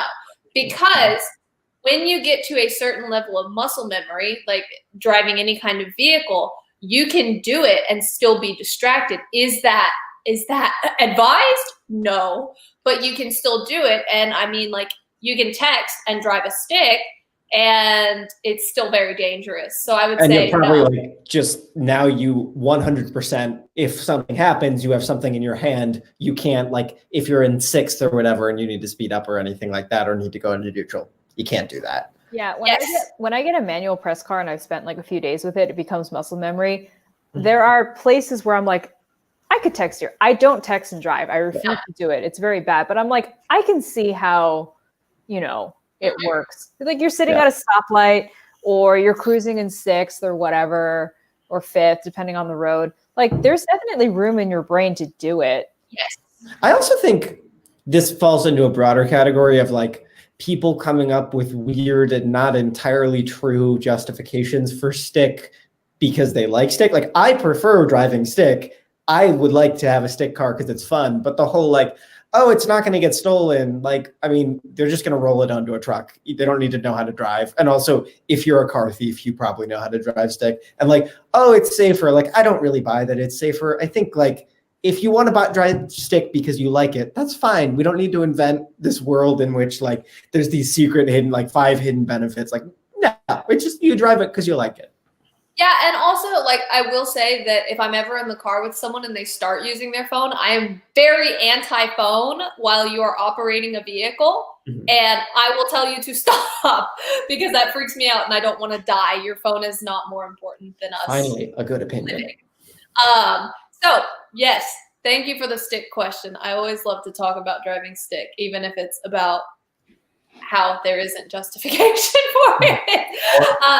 Or how you destroyed the clutch or e-brake on your mother's car. Hey, you know what? Yeah. Sometimes, like, it takes a little sacrifice to be truly great. Okay, Bozi? It takes a little sacrifice. You might as well $600 worth of repairs. Yes. It's sometimes. It's fine. It's So fine. you can buy her some fucking stamps because you ruined her e-brake. Yeah. Like how's that fair? You can't spend, I don't know what stamps cost now, like $2. 55 cents. 55 cents. 55 cents. 55. I thought they were 44. It's one banana. What can it cost? $10? I haven't used a stamp in like 5 years. So like, Yeah, because I'm an adult. My mom like literally, she pulled out her wallet and pulled out the little change pouch in her wallet and started pulling change out to pay for the stamp. That's horrible. I'm horrible, to be fair. Well, that's what I'm getting at here is that she felt that she had to do that. Yeah. You put her through that after you destroyed her Miata. My legacy, it comes before me. Yeah. I Also, have a legacy. Shout out to Rick in the comments for saying this is a great mantra. If you're going to do something stupid, do only one stupid thing at a time. Which that's my general phrase is if you're going to be stupid, be smart about it. But the whole idea is like you can get away with really dumb shit as long as you're like careful with how you only have a certain amount of dumbness you can use at once. It's fair. That's fair. And Avi in the chat, I see you're saying me asking what's a stamp. I have seen stamps before. I just have people that mail things for me. I have seen stamps before. I never use them. I know that they're a thing. Yeah, I have seen them. I haven't purchased stamps Max a gets long time, and people just mail things for me. They put them in a little machine, and it puts the little prints the postage on the thing, and it goes. Wow, fancy. All right, last car question. Who gets an F1 seat first, me or Fancy Kristen? Not Kristen who's here, Fancy Kristen. I say doesn't fucking drive. Are you kidding me? It's obviously no. It doesn't. What have we learned? We learned in F1 the amount of your driving skill is completely irrelevant if you have enough money. Like Lance Stroll doesn't deserve an F1 seat either, but like here we fucking are. Fancy Kristen. Let me be Lance. Like Alanis would be like, I'll sponsor you, but I'll only give you like 53 cents. And you're gonna subject I'll invoice you for gas. Are you telling me you're gonna subject Fancy Kristen to a racing schedule and also like sitting in a tight, show up? She just got the seat. Race car? Like yeah, that's like you make Lance Stroll like practice. Like Fancy Kristen wouldn't have to do anything. You just like it would be sponsored by Fancy Kristen Industries, and boom. That's it. But the thing is, like, everyone's like, oh, Fancy Kristen should sponsor this, that, or whatever. The whole point is covert operations. Yes, that's the whole point. Is that's no one knows. Okay, what about using an F1 team to launder money? It's been done before many times. Now, there Money we go. Tron? Okay, so is the alias like Philium Gory or something? If the whole some ridiculous name. If the whole point of Fancy Kristen is to be covert, then why does Fancy Kristen blog? Got to tell the world about their fucking wrongs. I don't know. I only do PR for her. I don't know. I only get the drafts and I send them up. I don't know. All right, there we go. So we have moved on from the car round. We are now on miscellaneous because I had no way to categorize these. So we have, 6 questions left. How exciting. So what's your favorite drink and when are you planning to visit Detroit again? I will say that I have never visited Detroit and I have successfully not gone to the Detroit Auto Show about 4 different times. You're not missing anything. I'm not missing anything because it used to be in the middle of winter and my bosses used to want to punish me by sending me to the Detroit Auto Show, and I always made up an excuse to not go. And we sent you to China instead. That was be very careful what you say after this. That was an event.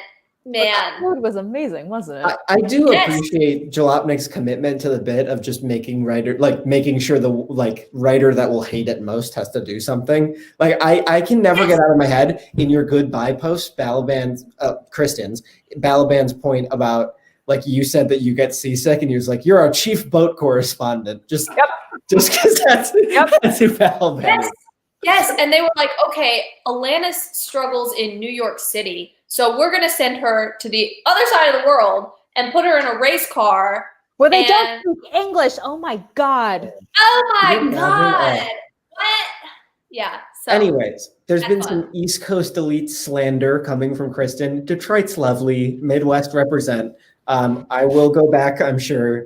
Probably Detroit Auto Show or some automaker event. Or I live I guess my parents live 2 hours away, but Detroit's a great place. My opinion's a little colored because my car got stolen when we were there. That tends to color your opinion. Okay, that wasn't your car. You had to send like you had to us. send one email, be like, your car was stolen, and then Well, like that's X days the car was insurance. gone. It was Don't say so my car dramatic. was stolen if like Fiat Chrysler's press car was stolen. That's like posting with a press car, like me and my car.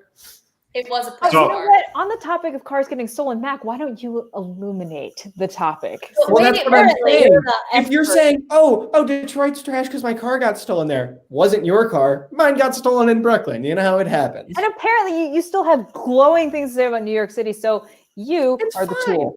No, okay, New York sucks and it's terrible, you know, but like it's probably the best place to live for me right now, you know? It's like it's lovely and terrible. You have to like I think it's pretty psychotic to say that it's universally terrible or universally good. Anyone who's like New York's the best place in the world, I'm like, but have you been there? Those people live in Williamsburg. Ugh, facts. Tame Impala is only one guy. That's the motto of Williams. I like Mack's approach. You look for the positive, but you also need to be realistic. And I think Detroit is good. Yeah. New York Parts is of good. Detroit are good. The food, But the each place has its own negatives, and you just kind of you look at the positives and decide how it works for you. Yeah. the weather in Detroit, shit. But It's shit in New York too. Oh. None of us should live in places where it's like Yeah. like half this country is way too cold for human life. Like I don't get why. I live partially like I'm at home in Ohio with my family now, but I also live in New York. Both places you don't see the sun 90% of the year. Like I don't know why we do this to ourselves. it was beautiful today. What are you talking about? Well, I'm in Ohio and it wasn't. Oh. Yeah. So talking about the car that was stolen in Detroit. I was there in Detroit. You were there. Yeah. I was also That's the positive of the Detroit Auto Show that Alanis missed out. Because if Alanis had showed up to the auto show, she could have gone to dinner with all of us. We could have hung out, and then somebody took me for pizza at 3 a.m. I don't remember who it was, but and then they dropped me off. Yeah. And you get drunk on the automaker's time. In the Raptor, did we do that night? I don't remember. I came to the Airbnb that night, the night before the. So I remember going to the barbecue place, and then we went to the bar, which is where we met up with you, Bozi, because you were talking about getting hit with shrapnel, and that was like an incredible. Right. story. What bar was that? Oh, yes, that was like the little Cash, thing next door. Yeah. Cash, something like that. Yeah. Cash for gold or something. Because I was at the barbecue place, then I went to the Rolls Royce party, and then I showed up to wherever you guys were, the BMW party, I think. Yeah. I might have been Genesis. I remember Aloe Black was just singing, and everyone was like, Yeah, but I remember that. But by the time I met up with you guys, I was completely wasted. Mm-hmm. And then I remember. I think we went our separate ways. I remember us walking between the two bars arm in arm, and it made me very happy. Wait, you and me? No, me and Bozi.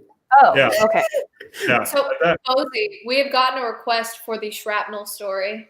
Yes, I'm going to go pee and plug in my laptop, but everyone should hear the shrapnel story. Also, Dante, yes, that was that year. There's just some in my my leg, nothing like specific. Just nothing. Yeah, nothing huge. Okay, so that was the story. Yeah, it's fine. Thank you for the story. Then, anything else want to elaborate? Or are we moving on? No, That was a good night. Okay, shrapnel in your leg. That's fine. People say they don't like miss auto shows, and obviously auto shows are terrible in like a lot of ways. But I do miss just having like one, like, because you go to a normal event and random people from different places are, but like it's nice to just have one place that all of your industry friends are going to be at the same time. That's what I was saying about Detroit. Is see, Alanis was so anti-Detroit that she missed out on all these experiences. That's okay. Where we had a bunch of fun, socialized. And Alanis, we just stole the food from the car companies. You didn't have to pay for it. Win-win. Well, that's true. Darn. I'll go to Detroit next time. And So that year, that was the year I was covering it for CNBC. This was after my Jalopnik internship, but before I came back. I was staying, I booked super last minute. It was a freelance gig with CNBC. So I felt bad because like the only hotels were like the expensive ones left and I didn't want to input. So I got this Airbnb, but it was Detroit. So it ended up, and I'm stupid. So it ended up being like kind of like an abandoned industrial building where like a quarter of it had been turned into lofts, but the other 3/4 hadn't, and like it was still in a rundown, like terrible, like area. Anyway, so we go out, we do all of this or whatever, but the end of the night for me, this is the night that the Trackhawk gets stolen from outside the Jalopnik house. I get back to my Airbnb. There's a key in like the front door, and then there's a key to get into like the actual room. And I go up, and it's 2 a.m. or something, and I put the key in, and I turn it, and it just snaps clean off. And I was like, oh. And so I call the Airbnb guy at like 2 a.m. and he's like, I can't get to you tonight. Like it's 2 a.m. Like I have to work tomorrow. I'm like, oh, this isn't good. And I don't like, I wasn't like, I didn't feel close enough with the Jalopnik staff to be like, hey, can I come crash with you? Mostly because like, I still wanted to get a job there and I didn't want to look like I had no idea what I was doing, which I know. I know I could have. I think I texted Aaron about it, but this guy Robert, well, this was like before I think we were like close. But anyway, I texted Robert Ferris, this guy who worked at CNBC, because earlier, like we used to work together when I was an intern there, and we always got along well, but we also weren't close. But earlier at the auto show, he was talking about how like, oh yeah, like he booked last minute too, and he was only able to get this like big like suite in the Westin or something. That was the only thing that the CNBC system would let him pick, and how he had like 2 extra, beds or something. And I was like, I texted him at like 2 and he was still up for some reason. I was like, hey, can I come crash in your spare bed? And he's like 35. We've never hung out outside of work before. And I was like, oh yeah, totally, dude. And so I went back there, and like, that was how I got through that. And the guy fixed the key. Turns out I had put the wrong key in the lock. Or it was totally my fault. Wow. But yeah, I really thought I was going to sleep in my beaten to shit Miata that year. Which I remember the Miata. Yeah. I had crashed it so I bought it 24 hours before, and I had crashed it on the way. Bozi inspected it, and his like, oh, it's fine. It made me feel very proud of my purchase. Yeah, it was probably the most horrendous looking Miata that's ever existed. You brought that to our karting event, right? Because I remember. Yeah, I remember at the karting event. It was all the same year. And that's where I met Jonathan Klein as well. Wait, let me see if I can find the picture. Jonathan drove me. That's who drove me. I know somebody drove me. Yeah. Okay, look at how fucking terrible this. Oh, I remember this one. Yeah. So that's marine paint. So that guy used boat paint on it. Yeah. And it's 2-tone in case you can't tell. So that's not just the top. That's like black. Legit. And it had Altezas and a terrible wooden hearse shifter. But I had a Lincoln Town Car with a cracked head gasket, like a coolant leak. It was completely fucked. I straight traded that to the shady used car dealership that I got it from in the first place for a Mazda 3 with a check engine light. Or no, I traded that plus like $250 for a Mazda 3 with 100,000 miles. That was totally fine except for like a check engine light and like a little crack in the windshield. And then I only owned that for 3 days because in that time I was able to find someone, and I straight traded that for the Miata, which had 219,000 miles, but everything on it worked. And so it was the worst Miata in the world, but it was great compared to a Lincoln Town Car that could no longer move under its own power. Wow. This is something. Yeah. Yeah, he was wheeling and dealing. It was a busy fucking year. It's a busy time. Wheeling and dealing, yeah. I remember the Miata. It was a good trip, with the exception of like our car getting stolen. It was like a good trip because we got to see people. It was like fun. I got bourbon. You got bourbon? I got bourbon from Matthew. Oh, that's right. Yeah. Someone like bought us a bunch of bourbon at the end of that event. That was from Matthew. Did you come to dinner with us after that? I did, yes. Yeah, I remember that. And the restaurant had like... I think we're talking about like 3 different nights now. I think that was like a Thursday or a Friday. It's all the same night. Yeah. Oh, wait, that was me in the chat. From Dante015. Yeah, that was me. It's Matthew. Matthew, and I don't want to mispronounce his last name. It's a Polish last name. It's like Schwartzek. Oh, yeah. It's bourbon from Chicago that he brought, and he brought me a bottle. Oh, that's that. Dante, that's you. You're Matthew? Because I met you that year too. Yeah. Wow. It was good bourbon, but Me, him, and David Tracy yeah. talked about him. Yeah, We drank talked that to at him. the Yeah. Airbnb. It was very nice bourbon. Yeah. No, it was cool. It was a great gift, and I brought it home and Thank you. I drank it. Yeah, it was great. But I think that was a Thursday. It was probably a Friday if it was the karting thing. I think because like the parties were on a Saturday or Sunday maybe. Yeah. It all kind of blends together. But I remember the Friday decently well because I didn't drink that much at the karting thing, and then you said Jonathan, and I rode with Jonathan Klein from the karting thing into town, and then we went to some like place that one of the Detroiters said was like this spot, for late night food, and we had food there, and then Jonathan dropped me off at my place where I was staying, and that was Friday. I think that. Okay. Saturday. I remember after the shrapnel story, David was. Yeah. Oh, did you tell the shrapnel story?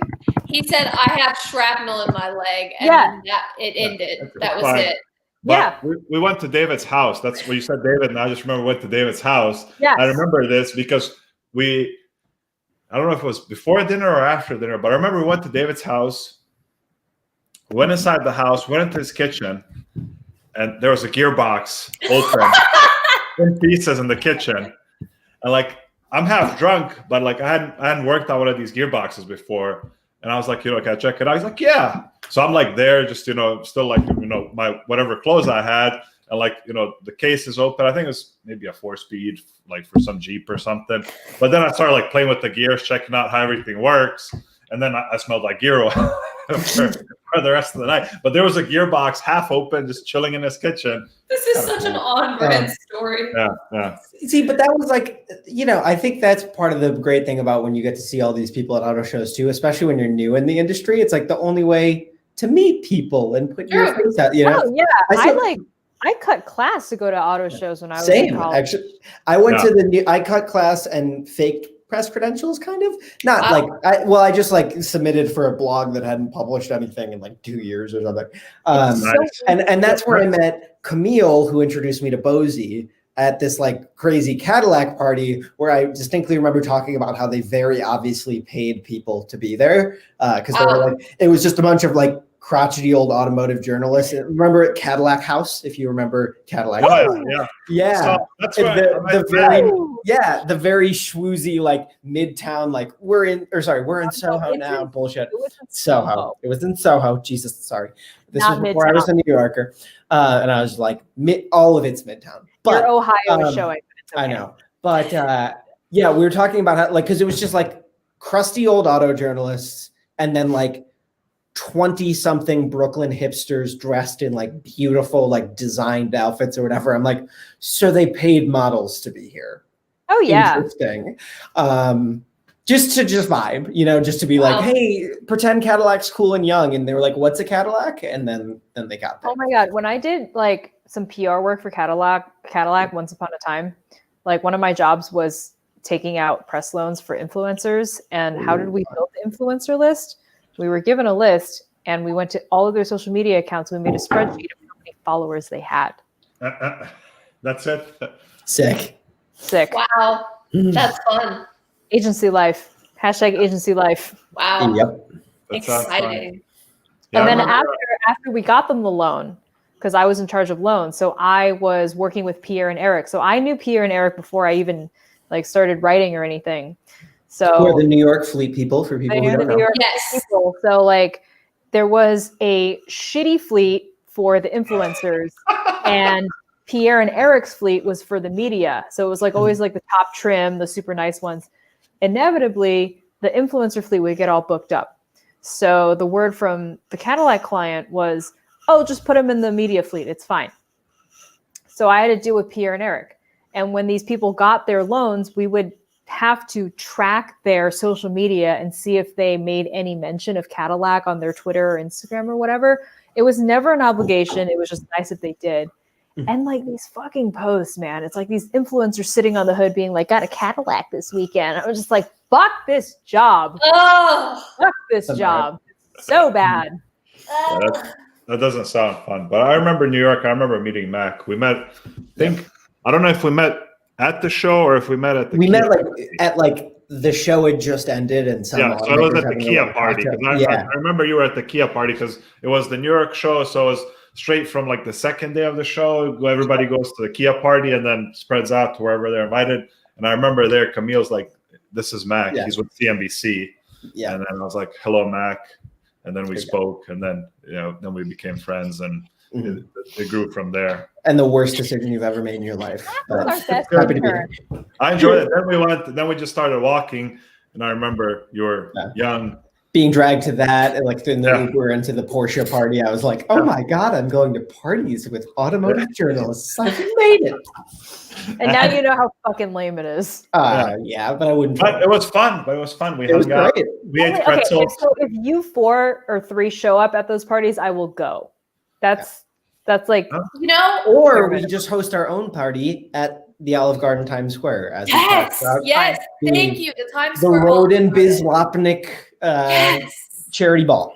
Heck yes. Or I like. One thing I do want to do once the pandemic is over is check out the Times Square Planet Hollywood, since I have not been there. That is like where dreams are made. Bucket list, man. Times Square Planet Hollywood, just like that was next to our office. That was next to the Jalopnik office, and I never went in. And it just like it called my name. Do you go out of your way to find bad things? Yes. Earlier this year, we were going to go to Vegas and see Chris Angel.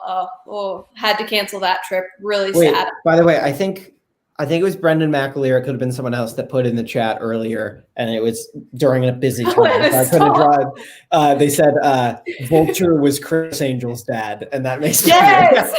Vulture was Chris Angel's dad. No, so I was going to Las Vegas, and I looked it up, and there's a Rainforest Cafe in Las Vegas because last time there would be. Last time I was in New York, I was like, wow, I really want to go somewhere for dinner. I wonder if there's a Rainforest Cafe, and there is not a Rainforest Cafe in the greater New York City area. No, there's one in Paramus, New Jersey, I think. I've been to it. Okay, well, Why? What? Not you, Kristen. Why? Oh, okay. I was by myself. 4th grade school field trip. Oh, okay. All right. Okay, 4th grade school field trip. Yeah, so I was by myself, and I was like, man, it would be so legit to go to the Rainforest Cafe. And no. Fuck, dude. Isn't that where they went in Parks and Recreation for their like big... I don't know, but that sounds like that was his like bachelor party or something, I think. So excited. Why are we going to Rainforest Cafe? All these great places. You finally found the thing that would break Cafe. Have you been to the Rainforest Cafe? I have. It's very meh. As someone as Steve says, it's very meh. Okay, so I've gone twice. I went once and it was terrible. So I was like, I like to give places a second chance. I went the second time, it was worse, and so I didn't go back. Here's the thing. If I get so excited that I like start crying in the Times Square Olive Garden, there's a good chance that I'm going to be really excited in the Rainforest Cafe. Like they have animals in there, and they're like, oh, and they make noises. You basically want a Chuck E. Cheese experience, different themes. That's kind of your thing. I would 100% rather go to Chuck E. Cheese than Rainforest Cafe for the record. Yeah, probably same. I would say same. Yeah, like probably. I've driven past. There's one not far from the city in northern Jersey, out where I go for drives. It was probably like 40 minutes from the city. We could all meet at Charles Entertainment Cheese, crush some za, hit the ball pit, just vibe. And catch syphilis. Did you say Charles Entertainment Cheese? That's what the E stands for. Google it. Also, it's canon that he's an orphan.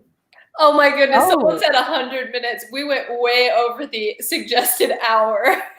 Again. I suggested it.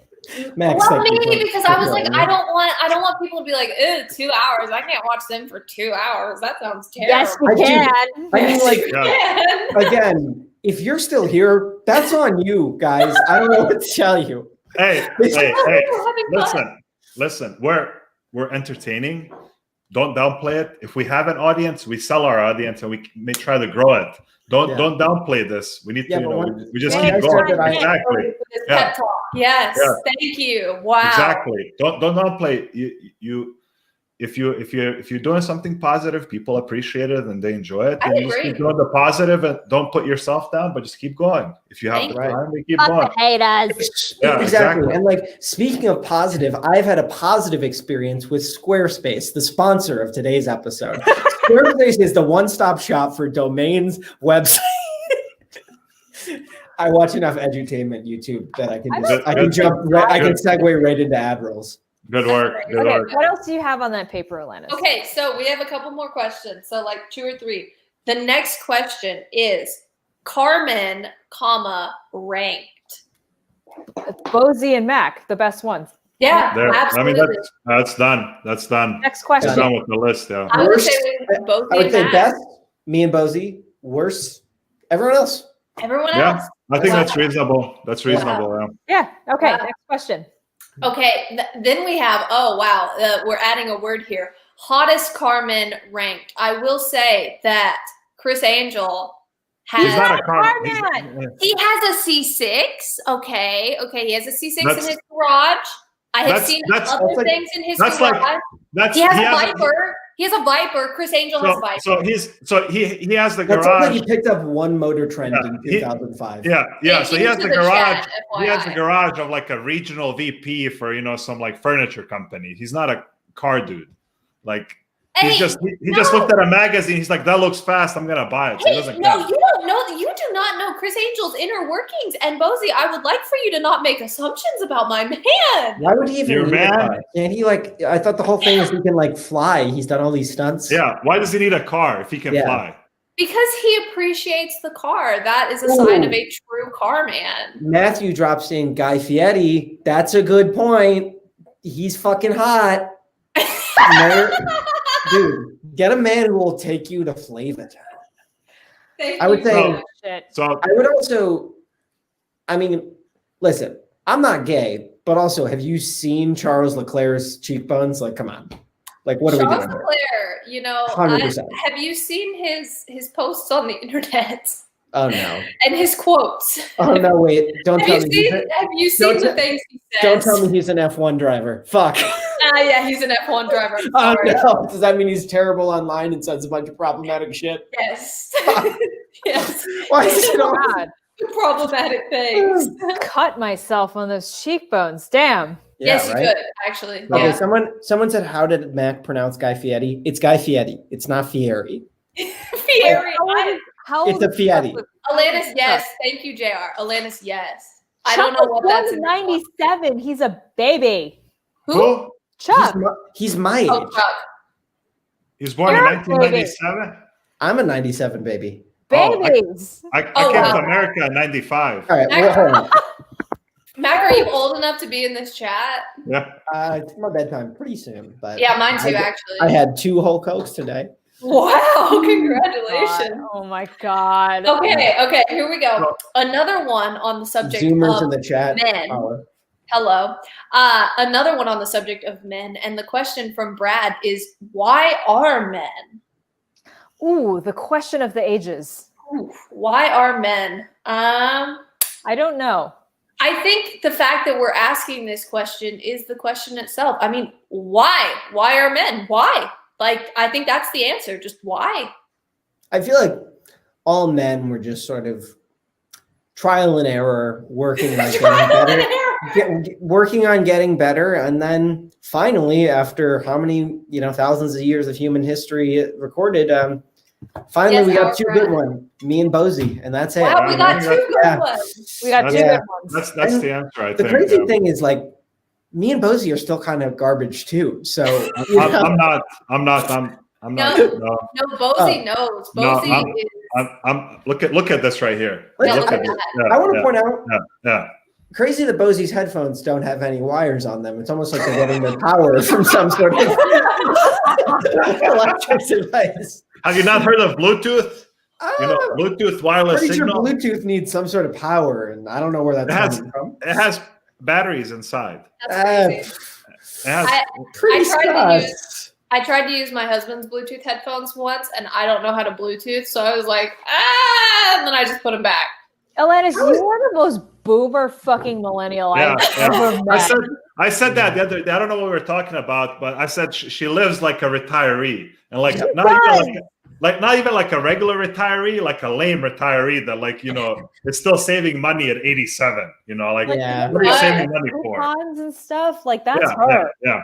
Wait, I also I just don't know how to work things like technology. Oh, that's scary. The other day I was like, oh, just look them up on LinkedIn. She's like, no, they'll get a notification. I'm like, you can hide yourself on LinkedIn. She was like, what? I was like, oh my God. Oh, y'all should have seen the time I was introduced to the emojis that follow your face. The little emoji things where you can make the face and then the emoji follows your face. You're the only person under 40 that's ever used one of those. I know. Someone taught me. Someone taught me. Yeah, it's not a cool thing to use. Nobody uses that. It was so exciting. I made a whole video and I sent it to Derek Powell, who is not here. FYI, I made a whole video. Thank you. Treasure nonetheless. It was very exciting. Alanis, Derek texts me once a week exclusively with updates about the Boeing 747's ongoing retirement. And that's it. That's our love language. Talking about Virgin Airlines today had their last 747 flight. Is he on the phone with Derek? He's on the phone. He's on the phone. I love it. Is he calling so Derek? Serious. Huh? No. Who's he calling? We don't know. We have no idea. Who are you calling? Who are you talking to? Max, yes. Beautiful. Oh, my grandmother called. I was really hoping it was Derek. Yeah. Wow, that's so exciting. Your grandmother's not Derek, right? What's that? Okay, never mind. Doesn't matter. Okay. No, my grandmother called, and when she calls, I answer right away. So just in case, because she lives near here, and me and my brother take care of her and my dad and stuff. Yeah. So again, ladies. Man. Folks, he's beautiful. He's caring. Oh, look at him. Come on. But it's fine. It's reliable, respectable, all the best things. But it's fine. It's not a big emergency. Her TV box went out, and that sounds like something I would have to call about. Yeah. See, it's related to our current conversation. But her TV box went out. But whenever she calls, I like to answer right away. Just make sure everything's okay. Bozi, were you this good of a person when you were 23, or do I still have like a couple years to figure this out? Oh no, I wasn't great when I was younger. All right, cool. Yeah, I'm gonna grow up to be like Bozi then. I want to be you when I grow up. Yeah. Okay, so our last planned question on the chat it's a good one, and it's one that Mac and Bozi don't have an answer to. It is the funniest trash talk / hate mail comment you have received. And I specifically brought up my favorite one. So I'm going to let Kristen go first. No. I need to pull it up. Someone else talk, because I'm going to do an accent, because that's the only thing it deserves. Okay. So Bozi and Mac both said that they don't really have hate mail that makes it on this chat, which is very very on par. So Kristen, do you have yours, or should I read mine? Yeah. It's from this guy named Matty T. Okay, Matty T. Day in hell when I get some hot pants, hot chick newsletter writer tell me about a Ford Mustang's engine horsepower in cubic inch. It's hot pants. Hot chick pants newsletter writer. Yeah. I was writing about like a Mustang. It was either like the V8, the GT, or like the GT350 or some shit, doesn't matter. And he was like, oh, hot chick, hot pants, newsletter writer. I'm like, yeah, dude, tell me about a car in cubic inch. I'm like, that's gonna be my Twitter bio. Hot ass newsletter writer. Correct on all counts. Yeah. Oh my goodness. Okay. So here we go. I'll read another one just for everyone's benefit. For a comment from Local Man at Large, which is, hope you catch COVID-19 and bleed out your ass till you expire, you pathetic cunt.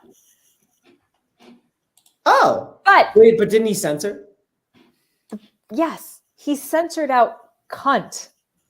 But the rest of it, totally have at it. I was like, is your mom watching over your shoulder or something that she's offended by the word cunt or some shit like that? Like, what the fuck's your problem? Oh man. Okay. Here is this is like my all time. Okay.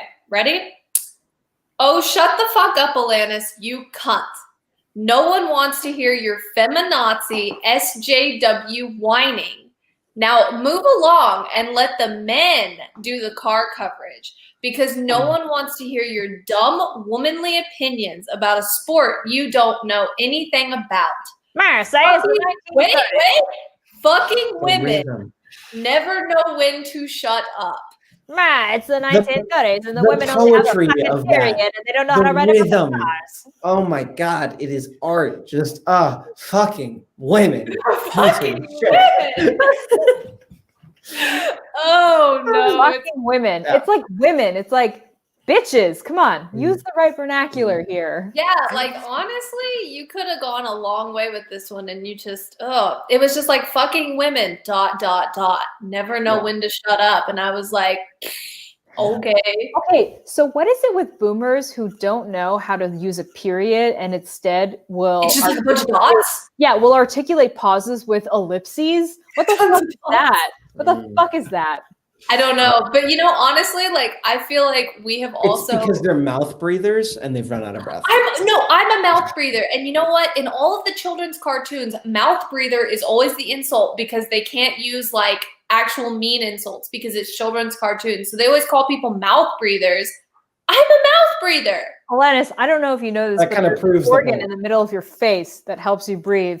I am not good with my nose. I am just like my nose doesn't. And we're back to an insane case. Can't just be like, oh yeah, I have a problem. No, I'm not good with it, and like I don't like the way air feels in my nostrils, so I just only breathe through my mouth. I'm really bad at noses. I just breathe through my mouth. How can you be bad at noses? Like like a basic element of like daily life, like using your nose. Like it's not like tying your shoes. That like you're not good at tying your shoes. It's the example of the one thing you do without thinking at all. Yeah. Like it's breathing. But like one of my nostrils is smaller than the other, and it makes it hard to breathe. And it's just like I don't know. Do you have a deviated septum or something? Because I think so. You have surgery that corrects this. Yeah, no, see, I haven't done that. She won't pay for the lights. You think she's going to pay for surgery? It's covered under insurance. The copay will be like $30, and she's like, no. It's actually like it's really bad because if people take candid photos, like everyone's just standing around like normal, and I'm like, I didn't know it's like that. My mouth is just always open. Why she doesn't like pizzas? Because she also uses that organ to breathe, so she can't taste the pizza. This explains so much. Like why she loves all these things that are plain, because she hasn't used her nose to actually smell the smells of the food. So all she goes by is how it looks. And like I can understand now when she looked at pizza, it's like it's red and it's got some stuff on it, so she can't actually smell. Because she can't smell, she can't taste it. So this is why she can't enjoy things. But I have a very bad sense of smell. Like it's just. Yeah, it's because you need to use your nose for smell, not your mouth. You have garbage taste. We know this. Yeah, this is just like this is a thing. How do you think? Like if you're not breathing through your nose, how would you smell? Like you're not pulling air in there.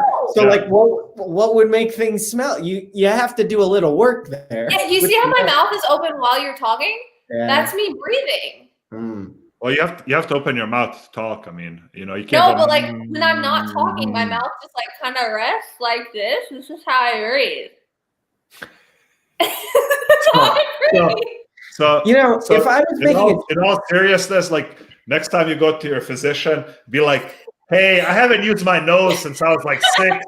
You think we could talk about this? Just throw it out there. Just be like, hey, doctor person, I haven't used this in years. Maybe I should use it. It's right here. But, just a suggestion.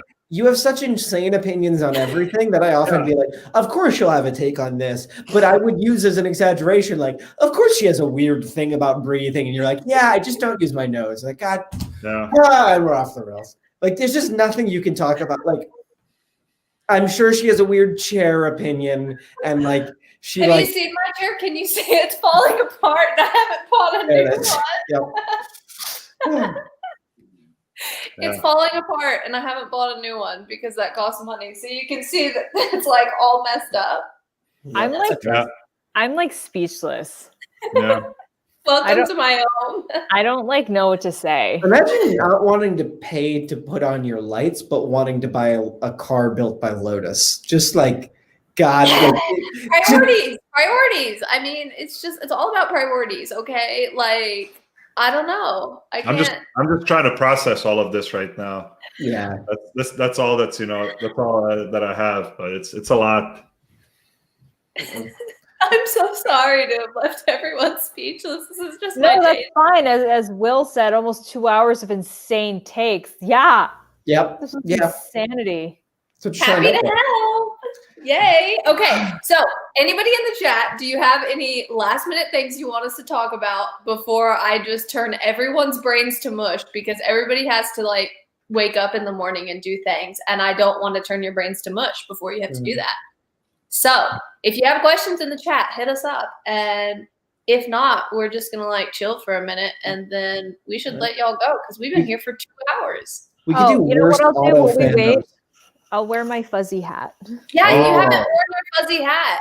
Oh, because my hair was good, but now it's dry, so it's no longer good. Thank you, Kristen. Yeah, so Kristen showed up to as I mentioned, a work meeting like that one morning just at random. And then later that week, she wore a full face driving helmet and she just like signs on to the meeting and she looks like a bobblehead in this work meeting where everyone's working and she's got a driving helmet on. It was amazing.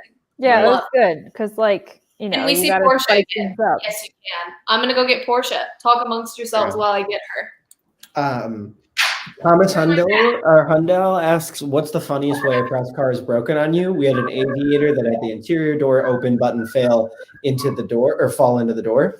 I actually have the same problem where I had a Lexus press car that the interior door the exterior door handle broke.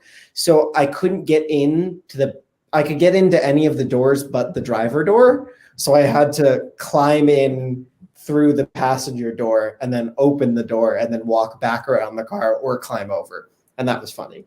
So one of the questions in the chat is, do we have any motorcycle takes? My motorcycle take is that my friend pushed me off of a bike when I was 3 and I shattered my arm. And so I never learned how to ride a bike without training wheels. And so I can't even ride a bike without training wheels. That's the other thing. Alanis King does not know how to ride a bike. I do not know how to ride a bike. Like a regular bicycle, non-motorized? Regular bicycle. I hyperventilate on bikes. And it was because I got pushed off of a bike and I broke my arm. And then 1 year later, my friend pushed me off of a slide. So both of my arms came at my friend's hands. They pushed me off of things. And then when I went to the hospital for my second broken arm, the only thing that stopped the nurses from calling CPS on my parents was the fact that one of the people who pushed me off, their mother was a nurse and said, no, it's not the parents breaking her arms. My child broke this one. So my child is a villain. It's fine. Oh, no. That same child, I tell you what, she was an evil little thing. Like, she was possessed, okay? She had a birthday party one time where she got a snow cone machine, and she also got a tiny little bottle of Tabasco sauce. So what does this girl do? She makes a red snow cone and puts Tabasco sauce all over it and gives it to one of the other 10-year-olds at the party who went home crying. So she's a senator. She's a senator now, right? In an episode of My Name is Earl. Like the slightly weird Southern shit that you always describe just baffles me. Thank you. This same girl actually got very mad one time when we were like 8 and I was using the computer back when like it was the main computer, right? The desktop. She was mad. Yes, she was mad that I wouldn't let her use it. So she stood there. We had just gotten out of swim practice, so my hair was wet. She stood there and she spit in my hair for like an hour. Bitch. She spit all in my hair and I didn't notice. Shank her? I didn't know. I found out about this 2 years ago. God. She was like, did you know I was standing there spitting in your hair the whole time? And I was like, what? So you had a reunion 2 years ago? No, we still talk to each other, and she just never told me that she stood there and spit in my hair. Are you like best friends now? Seems like a good person. Yeah, we're great friends. Someone said, does your current bike have training wheels? I don't have a bike. bikes scare me. My friend Lisa has lived in New York her entire life, and we were for a drive one day, and she's like 50 or so, and we were driving, and she doesn't know how to drive, obviously, because she's lived in New York her whole life. But I was shifting gears, and like she hadn't been in a manual car with me, and she was like, "What are you doing?" And I was like, "Oh, so like you ever like ride bikes that have gears?" She's like, "I don't know how to ride a bike," and I was like, okay, how do I explain this with any friend? And then like once I get into cars, I started touching on like the depths of her never having heard of cars, and like certain stuff that I thought would just get through in movies and TV hadn't like she didn't know what a blinker was. And I was like, wait, so you saw those lights like flashing and you just like you thought they were just vibing or like what? And like I never thought about it. And like I was like, do you know what brake lights are? She's like, what? And I'm like, wow. I feel like I don't know. Very deep New Yorker stuff that you could never even learn. I guess it's like, I don't know how you wouldn't even pick that up from osmosis. That's wild. That's wild. We got another question, which was, what is your most memorable press trip? I would say my most memorable press trip was when I went and drove a car in Shanghai. And I wrote about that. So anybody else have memorable stories? I enjoyed NSX California. Ooh. Wasn't like a fancy press trip. Like got to LA, hung out with Matt. They dropped the NSX off, and then I drove it up to Laguna Seca, and they brought tents to the track, and I just slept in a tent at the track. Just parked the car in a campground.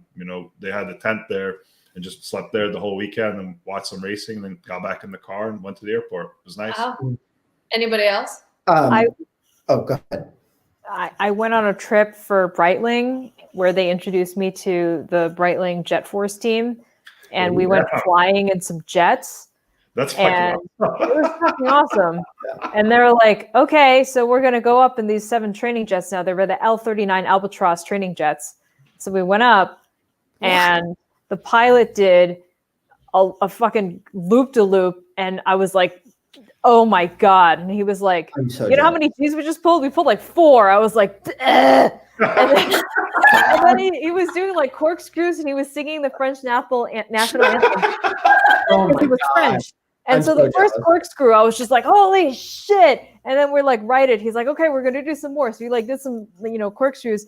And then I felt the cold sweat break out. Like, I don't know if you've ever experienced this before where you're just like, oh, this is fun. Oh, no. So I felt the sweat, and there was a GoPro right there looking at my face. Oh. And I was like, if I throw up on this plane, my video team is going to see it. So he's like talking to me. The pilot is talking to me the whole time. Wait, there's video eventually I stop. Huh? There's video of this? Oh, yeah. Oh. So eventually the pilot is like, hey, you stopped answering. Are you okay? And I was just like, and he's like, totally fine. We're going to take it more easy now. Like, cool. And I was like, okay. So the rest of the flight is just like him cruising. And then we start coming down. I'm just like, don't barf, don't barf, don't barf, don't barf, don't barf. And then so finally we land, and the thing opens, and I climb out, and I unzip the flight suit, and it's just like cold sweat inside. I've never had like cold sweat before. I've only had hot sweat, but this was like cold, like icy sweat. And I have to go sit in a quiet part of the media center for like 30 minutes before I feel okay to interview anybody. Wow. Yikes. But it was super fun. Like 4 Gs is like your face is like melting wax. That's what it feels like. It's nuts. Yikes. Mac, you got a good one? Well, as someone pointed out in the chat, I have to follow that. That's almost unfair. Yeah, so I wasn't into fighter jet at all. No, I was just going to say Davis Adams, who used to be the PR person for Honda, just invited. It was like me, Daniel Golston, Michael Aaron from Car Driver, Billy from Motor Trend, and Say So from also from Motor Trend. And he literally sent us an email. It was like, boys, I want to take you to the 24 hours of Daytona, but I don't want to do all the press trip stuff, and I don't have the funds for it. So it's just us, people under 30 only. Your invite is not transferable to anyone else on your team. And he was like, here's what we're going to do. I'm going to book you flights. I'm gonna send you Uber credits. You're gonna Uber to the hotel because we're not doing the whole rigmarole. We have 3 cars. We have a suite. We have hotels. We're gonna have fun. And it was just us dicking around in Daytona, and it was like we got some good stories out of it because we got to go talk to the Honda racing team or whatever. But for food and stuff, we just crashed the Acura suite every time. And Davis was just like, "Hey guys, we're taking your food." And we just walked around and did none of it was pre-planned. All of it was just us fucking around, and it was perfect. Nice. I remember. I saw you guys. Yeah, I remember. Yeah. I saw the pictures from that. Looked nice. I remember the pictures. Yeah. Wow. Sounds fun.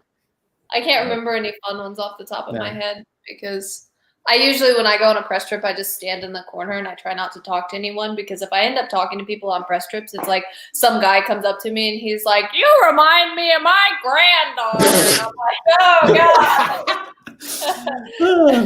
And then we end up talking that man about was Randy Post. And then we end up talking about his granddaughter for a long time, and he's like, "She's in college," and I'm like, "Yay!" So I pretty much stand in a corner the entire time when I'm on a press trip, and Fair. I try to look as unapproachable as possible. I don't even get on my phone. I just stand there like. That's really scary. This is how I act when I'm anywhere. Just don't approach me. But then I start talking and it's like, oh, wow, no, she's not at all mean. She's actually quite goofy. So, Bozi, what watch are you wearing? It's a Seiko Turtle. Wow. I don't know if my camera will focus, but it's Seiko Turtle, just like the standard one. And Lucas, you're asking about pitting in a 24-hour race. I actually haven't pitted a 24-hour race. I'm getting ready to do one in a month. The longest I've done, I think, is a 12-hour. So, yeah. But with any race, you get as much food and as much sleep as you can whenever you have breaks. So with the 24-hour race, it'll be even more important because for us, it's more like a 35 to 40-hour race because we show up to the track 6-7 hours before the green flag. And then once the checkered hits, we still have to break down our pits, put everything back, and do all this stuff. So the Rolex 24, starts at like 6 or 7 a.m. on Saturday for us, even though the green flag might not be until 1:30 p.m. But basically, hydrate the day before, hydrate the day of, lots of carbs, and try to sleep whenever you can. I mean, that's the main deal with these longer races. Wow.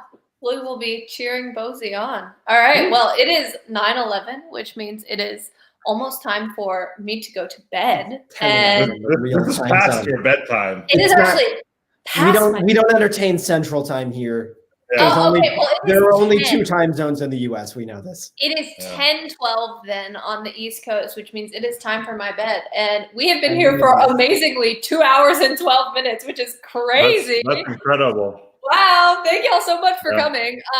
Let's see. Anybody have any closing remarks? I don't really have anything because I think I have informed everyone of all. Slide into Bozi's DMs. Yes. Slide into Bozi's DMs. We are always in Bozi's DMs. And but I mean, maybe mine if things don't work out with my very real girlfriend in Canada.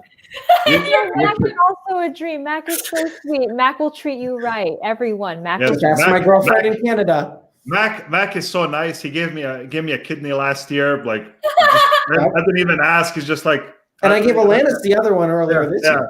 Yeah. He hooked that up. Me a lung. It's amazing. Wow, Mack is so generous. Okay, I'm so paying attention. Do you hear this? Ladies, do you hear this? You a heart. It's hollow. Yeah. Okay. So we have vouched for you too. Me and Kristen, of course, we have invisible men. So sorry. Yeah. Don't slide into our DMs. We have invisible men. But that doesn't stop them. What? It doesn't stop them. Yeah, that's true. It doesn't stop them. But yes, I have a husband. He's in the other room. I promise he's not fake. He runs iRacing. He's quite good at it. So thank y'all all for coming. This was super fun. Maybe we'll do this again at some point. And yeah, have a happy Honda Days, Toyota-thon, December to remember, whatever you celebrate. Enjoy yourself. And yeah, we'll see you online. Hit us up. Good night, everybody. Have an enjoyable evening. Bye.